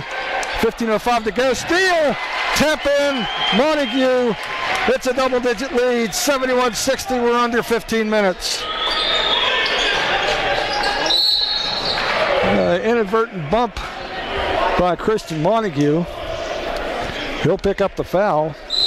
And strangely enough, that's the first foul on the Hilltoppers here in the half, Coach. Second foul on Montague, and it takes us to our under 15 media timeout. With the score, West Liberty 71, Notre Dame 60. We'll be right back. Undo's Catering, family owned since 1953. With 4 newly remodeled catering facilities throughout the Ohio Valley, Undo's can accommodate banquets from 25 to 700 guests. Undo's caters weddings, picnics, corporate events, holiday events, and job site drop-offs for the construction and oil and gas industry. Call 304-233-5566 today. Pride is our main ingredient. Undo's. BSB tip of the day. Your bank should have a good rewards program. Casasa Tunes gives you rewards for iTunes, Google Play, and Amazon, depending on how you use your checking account. That's Casasa Tunes at Belmont Savings Bank.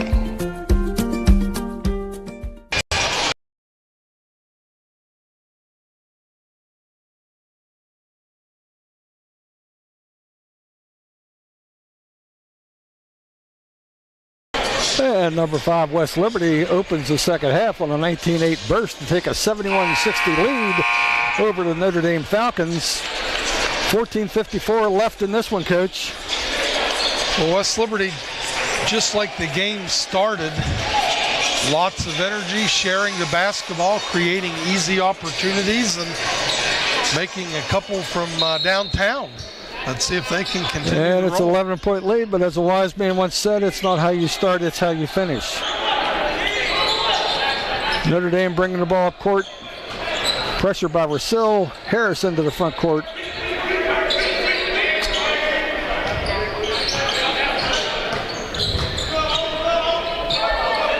Wakazi. Willis, floater. He's starting to heat up. I believe that puts him in, yes, 12 points. Probably saying he's left-handed. Coach, you have a lot of pet peeves, don't you? Yeah. Backdoor cut, beautiful. Oh, and a good block apparently results in a run out for Notre Dame. Nice hustle play by Ben Sarson, gets a block of his own. Here come the Hilltoppers. Montague in transition, step through, Euro step won't go. Butler with the rebound won't go. Tipped up, tipped away, and Notre Dame controls their end of the front court. Tried to lob to Wakazi, but a hustling Christian Montague tips it away. A lot of action on that sequence. Yeah, that limited was, production. Pretty much 2 at each basket with a lot of attempts and guys giving it their all, but just can't find the bottom of the rim. It goes back to what you're saying, a lot of long, lanky athletes on both sides of the ledger here, Coach. And Willis can't get it to go. Hines with a big rebound. Hines had a huge game at AB on Saturday. He came off the bench late, played 9 minutes, 15 points and 11 rebounds. Junior college transfer. He'll try a 3 here. Won't go. Hustling West tips it into Butler. He can't finish, but Rousseau's right there for the putback. 73-62 West Liberty.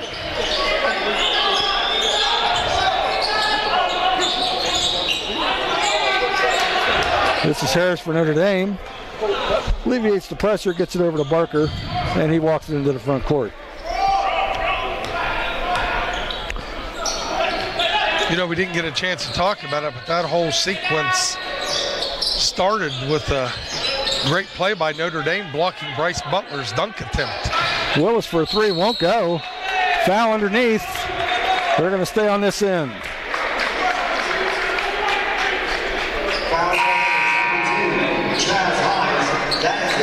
And Chaz Hines a little too aggressive working for position under the boards. His first, West Liberty's second.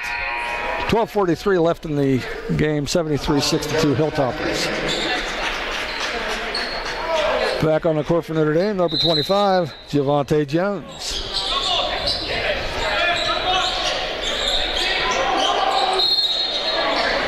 Well, Barker turned down the three, stepped out, took a deeper three. It got nothing but air, and there's a foul on the rebound. And I believe they got Hines again. Second on him, third on the Hilltoppers, and apparently a little bit of contact underneath. Willis, lefty floater, and he'll go to the line. Well, that's 3 quick fouls on West Liberty here in about 15 seconds, Coach. Yeah, because somebody had to run their mouth and go, West Liberty only has one team foul the entire half. Well, I wonder who that was. Yeah, those darned announcers. Willis, and that's going to be a lane violation. He makes the shot, so it doesn't matter. This game's getting a little crazy, isn't it? Yeah, we're digging in the back of the rule book. Willis up to 13 points now.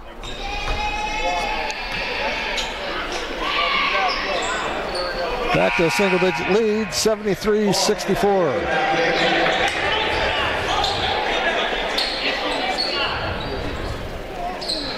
Anyway, you have to respect Jadon Willis, and he comes on the court wearing pink shoes. That's a man that doesn't care what people think. He's going to do what he wants. And he does it well. West, left side, this is Rousseau back out to West. He'll line up a three. Off the back iron. And Rousseau down there battling on the boards. Yeah, he had one Falcon on each arm. See who they picked. He had the tip in a couple minutes ago, and he was battling for that offensive rebound. And they got Willis for the foul, his first. Only the third on Notre Dame. Kennedy takes the inbounds. Out to Butler. Hand off to Kennedy. Hesitation. And they've got a push foul underneath. Jones with a little contact on Kennedy as he dribbled through. And they put out a call for the Panhandle Cleaning and Restoration mop guy. Takes care of his business efficiently.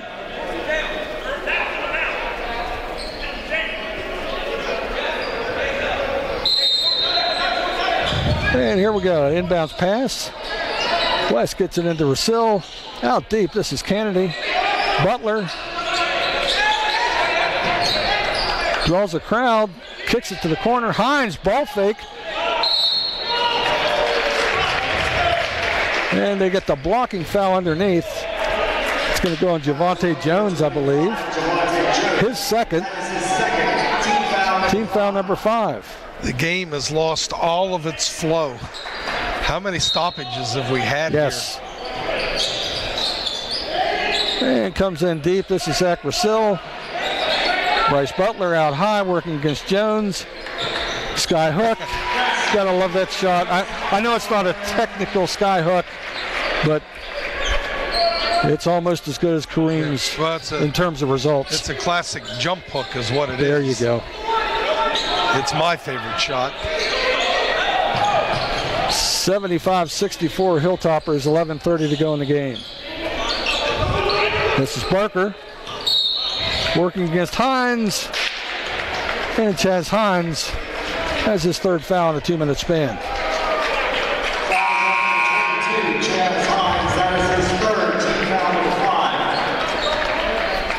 15 foul on the Hilltoppers, both squads with 5 team fouls here in the second half. 11:23 on the clock, 75-64 West Liberty. And at this rate of stoppage, and all the timeouts in the women's game, we might be home by 3. Absolutely. I think I could smell Thanksgiving dinner cooking. And Barker, with the offensive foul, almost shoved Kennedy out the back door. That was a Larry Zonka stiff arm. Absolutely, that was quality.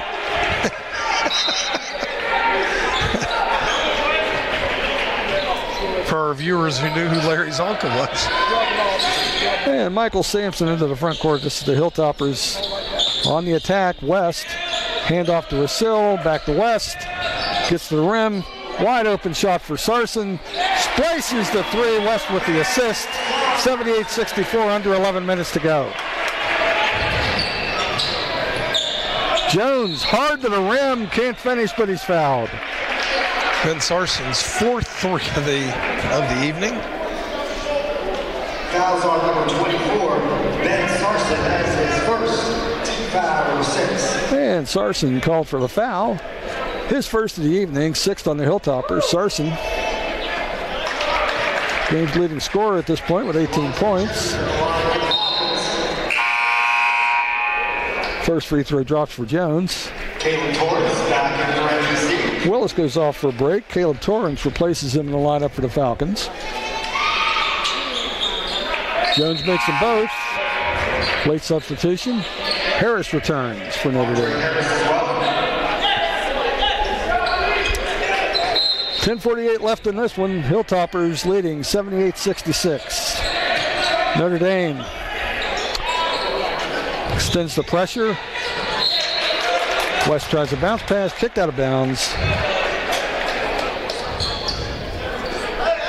It'll be 22 seconds on the shot clock for West Liberty.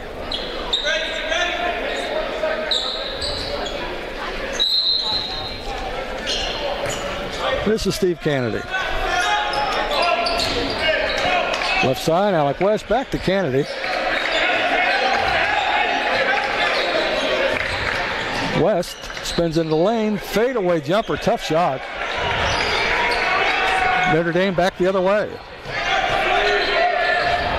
And tried to get the pass. Michael Sampson, great defensive recovery, back to the way. It'll stay with Notre Dame. Good hustle on the back end of the press there. Saves the basket. Harris looking to get it in for the Falcons. Ooh, very close to the sidelines there, Coach. I think he stayed in. Harris muscles his way to the hoop, can't get it to go. Tip, no good. Tip again. Out of bounds off Notre Dame. Hilltopper ball. Good battle there. A couple toppers elevating in a lot of traffic to force the deflection. And diagonal pass to Sampson. Back to West.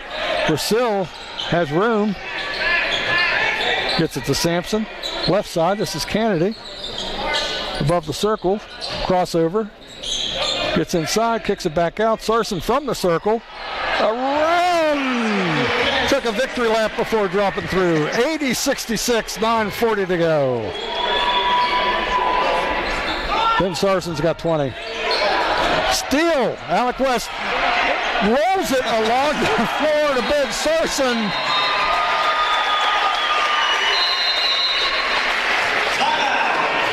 And Mark Richmond wants a timeout.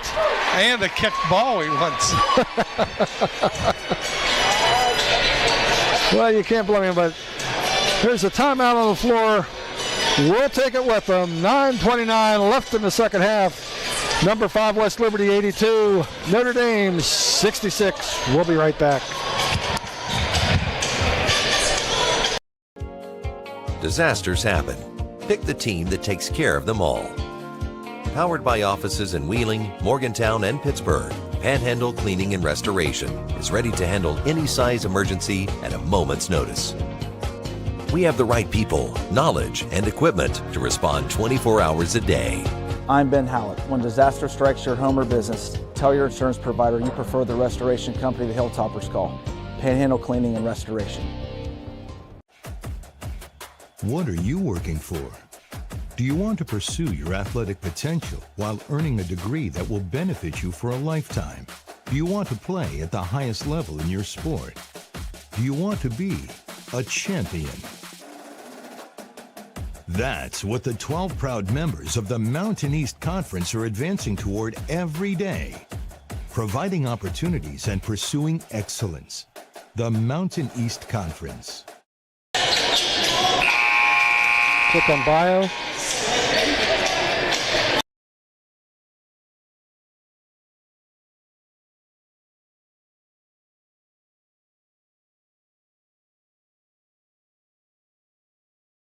And we're back.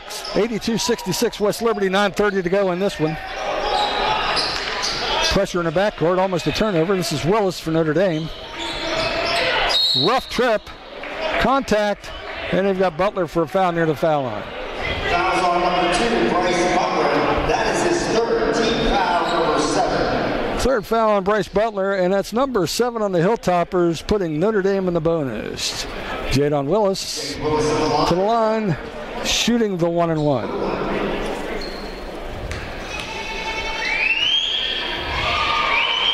Silky southpaw with the pink shoes, drops it through. He's got 15. It's 82-67. We believe that's a career high for Ben Sarson. The 22 points. Yeah, I think it is, Coach. Do a little research on that. And Willis makes them both.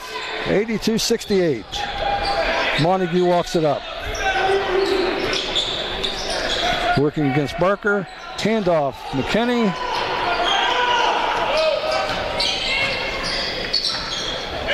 And knifing down the lane. Bryce Butler on the curl. 84-68. We're under 9 minutes to play. Montague recovers, cuts off Barker. Barker pulls it back out, waits for the posse to arrive.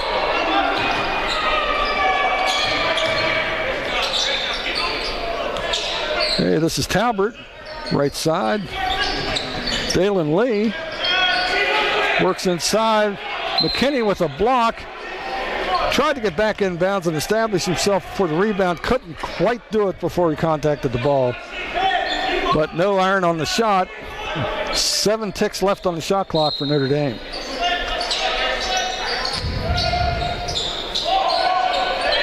Out deep with Wakazi. Forces up a shot. Nice defensive play there by Sarson. Gets rebound. Kennedy into the front court for West Liberty. Here's Butler. Finds an open McKinney in the corner. Won't go. Butler with the rebound. He distributes. This is Kennedy. Won't go. Gets a couple bounces. Ball's kept alive. Tracked down by Montague. He gets it to Sarson. Back to Montague. Pushes it back. Step back three. That one goes. 87-68, under 8 minutes to play, and the Hilltoppers have their biggest lead of the night. And another turnover. I think they're feeling it now, Coach. Well, you talk about how the game's changed. Notre Dame shot almost 60% from the floor in the first half, and they're down to 48%. Well, they're not getting the numbered breaks and the bunnies and stuff that they were getting. And Malik got caught underneath, tied up when he went up for the shot. Arrow pointing to Notre Dame. Falcons take over, trailing 87-68 with 7:49 to go. Now you can't get sloppy here, meaning continue to do what you've done to get this lead. Yes. Which is share the ball, move the ball, get the great shot. Left side. There's that man. Jadon Willis drops in a three. He's got 19, heating up. 7.5 to play here in West Liberty, West Virginia. Sarson. Montague. Kennedy. Into the lane. Kicks it outside. This is Sarson. A little strong. McKinney tracks down a rebound, dishes to Butler. He goes strong to the hoop. That's going to be a finish. 89-71 Hilltoppers. Yeah, it's a great decision by Malik McKinney there. Montague almost got in front of the pass, but this is Talbert in transition. Almost a nice finish, but he does draw the foul. Fouls on number 24, Ben Sarson. That is his second. The All-American Bryce Butler up to 19 points, 8 rebounds, 6 assists in 25 minutes of action. He could check off a lot of boxes. Second foul on Ben Sarson, 8th on the Hilltoppers. Sarson, game high 22 points, 8 rebounds himself. Steal and a block. Talbert gets it to go. Sarson goes to the bench. Finn Woodward back in the lineup for the Hilltoppers. Makes them both. Still a lot of time left in this game, though. 7 minutes. That could be an eternity. 89-73. Hilltoppers. Kennedy walks it across the timeline. Finn Woodward out high. Tries to get it to Butler. He can't get it. Ball comes back in bounds. And I think experience paid off. The senior took the freshman to the hoop. Initiated the contact, got the foul, made the layup. Team foul number 9. Jadon Willis, 21 points, closing in on that 24 points per game average. And he cuts the lead to 89-75. Chance to make it 76 right here.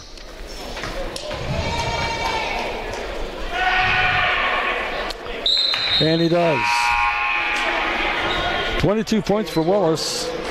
89-76 Hilltoppers. Still 6:40 left. See, this is where it starts to get a little interesting. Teams can score quickly in college basketball.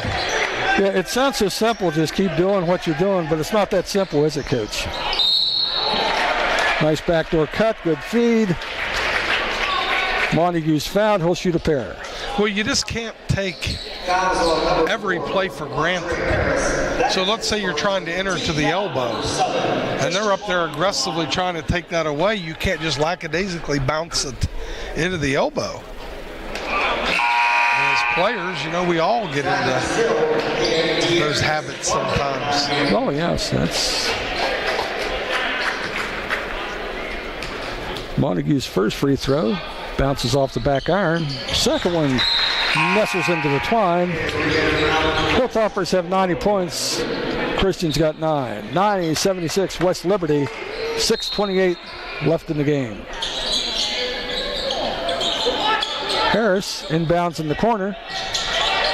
This is Camara. Back to Harris. Dribbles up the sideline.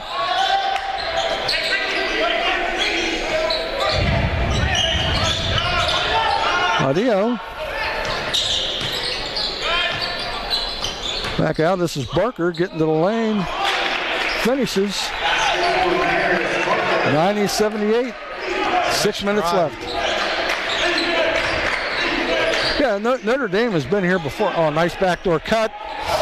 And Woodward a little too strong. But he hustles back, forces a turnover. Butler finds Rousseau, gets to the rim, won't go. Tip won't go, Butler won't go.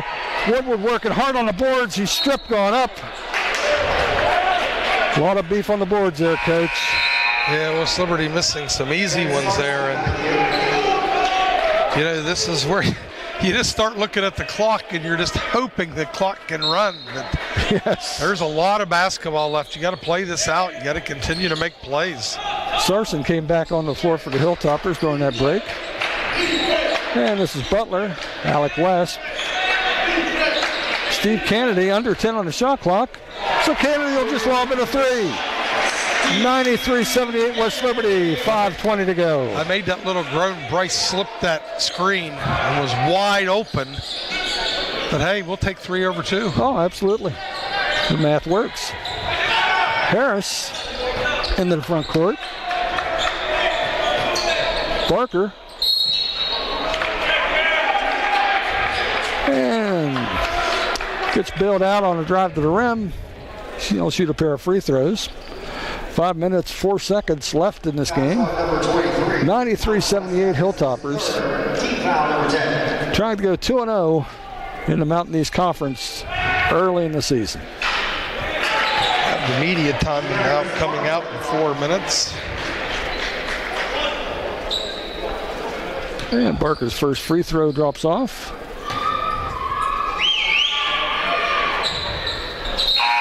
Second one goes down, 93-79 West Liberty.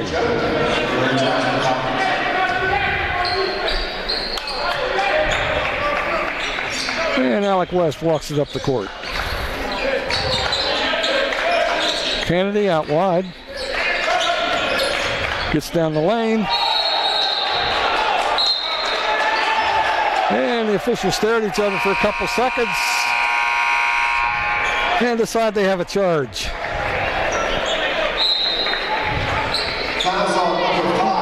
And they'll get, that's the second foul on Steve Kennedy, 10th on the Hilltoppers.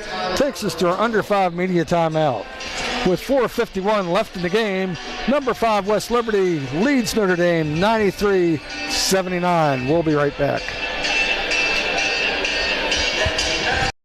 Your bank offered new checking and savings accounts with a very low balance required, online bill pay, and debit cards issued right away. I would like that. What if that bank had extended hours every business day and were open on Saturdays and most holidays? That's incredible. And if all their accounts had low fees or no fees? That's money in the bank, the right bank. Open your checking and savings account at Main Street Bank. You deserve a bank this good. Grab a meal at the Dirty Dog Tavern. Located at the top of the hill in West Liberty, Dirty Dog Tavern offers a family-friendly atmosphere with a full menu as well as adult beverages. Catch the game during weekday happy hours, play games like darts or pool, or enjoy the deck with your family and friends. Open Monday through Saturday at 4 p.m. and Sunday from noon to 8. Come to the Dirty Dog Tavern in the town of West Liberty, a proud supporter of Hilltopper Athletics. Back inside the ASOC on the campus of West Liberty University, number 5 Hilltoppers leading Notre Dame 93-79, 4:51 to go in the contest. Now there's still a lot of time left, but you can start to manipulate clock a little bit here if you're West Liberty. You're not going to turn down the great numbered break or anything, but you can be a little bit patient, but you still got to make stops on the defensive end. Here comes Willis. And now those shots that were dropping out in the first half are dropping in. He's got 24. It's 93-81. West handoff to Butler. Tries to turn the corner. Denied. Rasil for 3. 96-81. Zach Rasil with the bomb. His first 3 of the evening.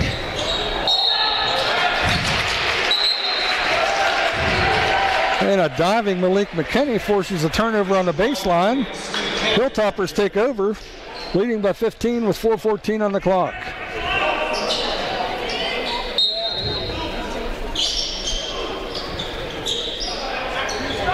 Butler right side extended.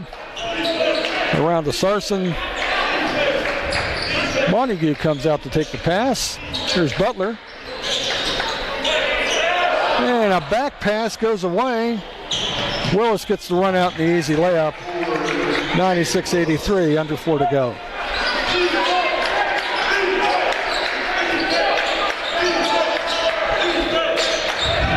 This is Montague. Right side to Kennedy. Out high, Malik McKinney. Montague back to Butler, over to McKinney. Drives down the lane, ball shot's blocked, goes out of bounds. And Malik looks to be shaken up a little bit.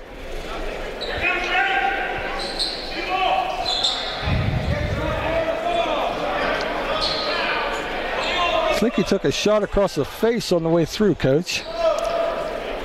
Yeah, he tried to get to the rim there, and Fender came over top and got the block, but baby got him in the face. 9 seconds on the shot clock, comes into Sarson. Montague works inside, gets the friendly roll, 98-83. He's actually got a pretty good little post-up game in there. Well, again, he's one of these, you know, I don't want to say bodybuilders, but he's put together quite solidly. He's got a good left hand. We haven't seen it tonight, but And shot goes around and out for Barker. Hilltoppers control. Under 3 minutes to go. This is Butler inside. Step through. He's got a million moves. He didn't need all of them. Hilltoppers hit the century mark. 100-83. Coach. 100 for 100 club. Dr. McCullough owes me some money. There you go. Into the corner. Camera won't go. Sarson with a rebound. This is Kennedy.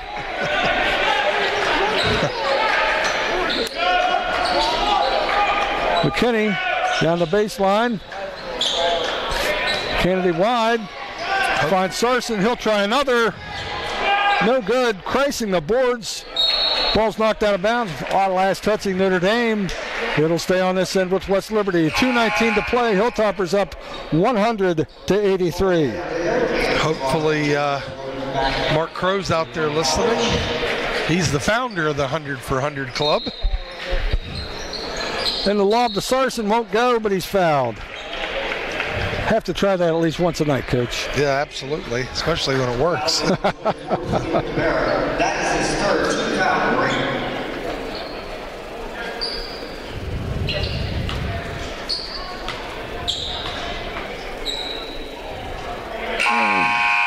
Sarson knocks down the first one. Puts him at 23 points. Ben Sarsi's, incredible game. Not only did he knock down shots, hit 4 from deep, but athletically made his presence felt elevated in traffic, kept balls alive, contested shots, did a little bit of everything. Yeah, makes them both. Comes out, gets a nice round of applause from the knowledgeable West Liberty faithful. 102-83 West Liberty. Coach Hallett's cleared his bench. 2:15 to go. Jadon Wellis working against Rosil. Finn Woodward. Handoff out high. There's Willis for 3. No good. Ball's tipped around. Controlled by Rosil. He calms everything down. This is Dante Spadafora. What a great way to go to Thanksgiving break here, Don. That turkey's going to taste a little better, isn't it? Both basketball teams 2-0 in conference play, and Hilltopper men sitting at number 5 in the country. Michael Sampson with a 3 won't go. Bodies on the floor, no whistle. Rebound to Notre Dame. 90 seconds left in this one. Audio for 3 won't go.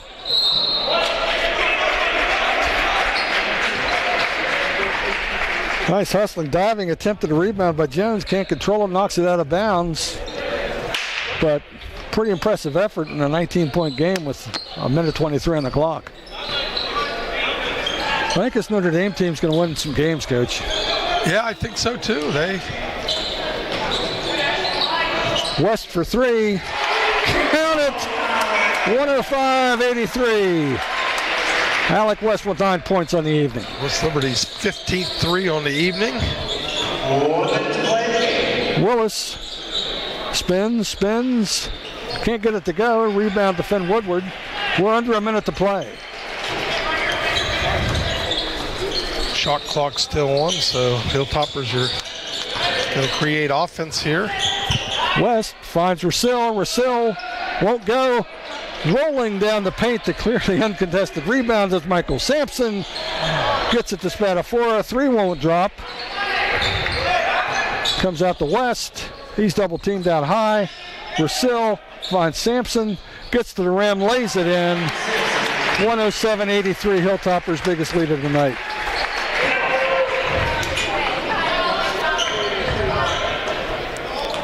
And Coach Hallett has the suit jacket back on. He finally feels comfortable. Jadon Willis. Heat check won't go. Finn Woodward with the rebound. And Dante Spadafora into the front court, holds the basketball. 3, 2, 1. This one belongs to the Hilltoppers.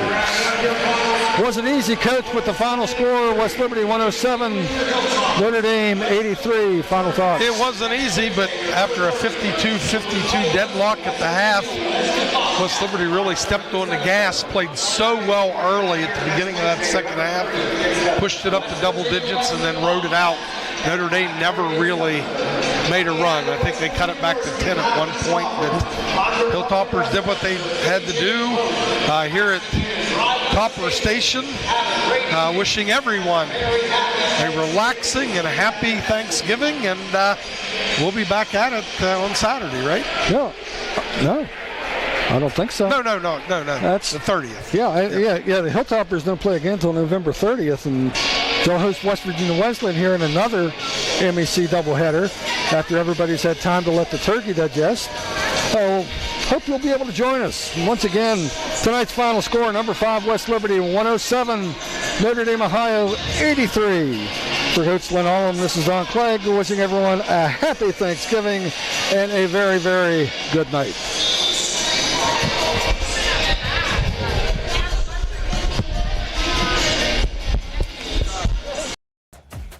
What are you working for?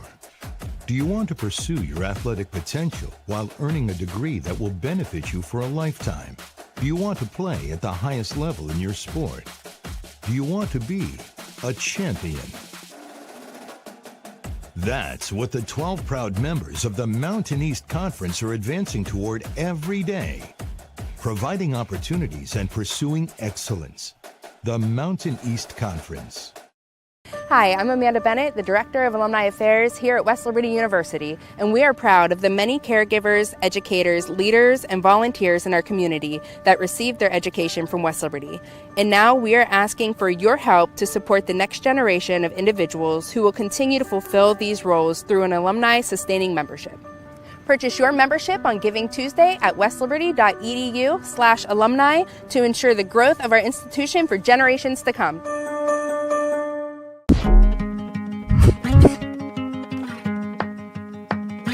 Hi, my name is Claire Kelly and I'm a microbiology major here at West Liberty, and I want to show you what it's like to be in this program. First off, we're going to head into biological chemistry with Dr. Schmidt. Now, in looking at the reaction that leads to the formation of this bond, we see that water is released. Does anyone know what kind of reaction this would be where water gets released? The microbiology program is a really interesting program that prepares you for a wide range of future career paths within the biological sciences. Outside of the required courses, there are really interesting electives that you get to choose from that you wouldn't really get the opportunity elsewhere. For example, I took a fluorescence microscopy course with Dr. Orzempa, where we had full access to a research-grade fluorescence microscope and assisted Dr. Orzempa on research he'd been working on. So I chose this major as microbiology was always a subject that I was really interested in, and I wanted to learn more about it. After I graduate, I want to continue further studies within the field of medical microbiology, researching diseases caused by microorganisms. Next, we're heading into analytical chemistry with Dr. Swartz. So it becomes, right, how do you handle all those different errors? You guys learn the rules of synthesis back in Gen Chem. This major is good for others to consider because it provides you with a comprehensive knowledge on the biological sciences. It prepares you for a variety of future career paths. Many go on to apply for med school, PA school or PT school, or postgraduate studies in microbiology. In addition to that, with the skills you learn in labs throughout the major, you are also very employable for work in a lab setting. Now I'm going to head into the lab and work on some of my research projects. There are so many research opportunities available as an undergrad, both working with professors and conducting independent research. I work with Dr. Schmidt's lab, researching a novel family of antibiotics called rhizazomycins, and how one Francisella tularensis gene in particular plays a role in rhizazomycin susceptibility.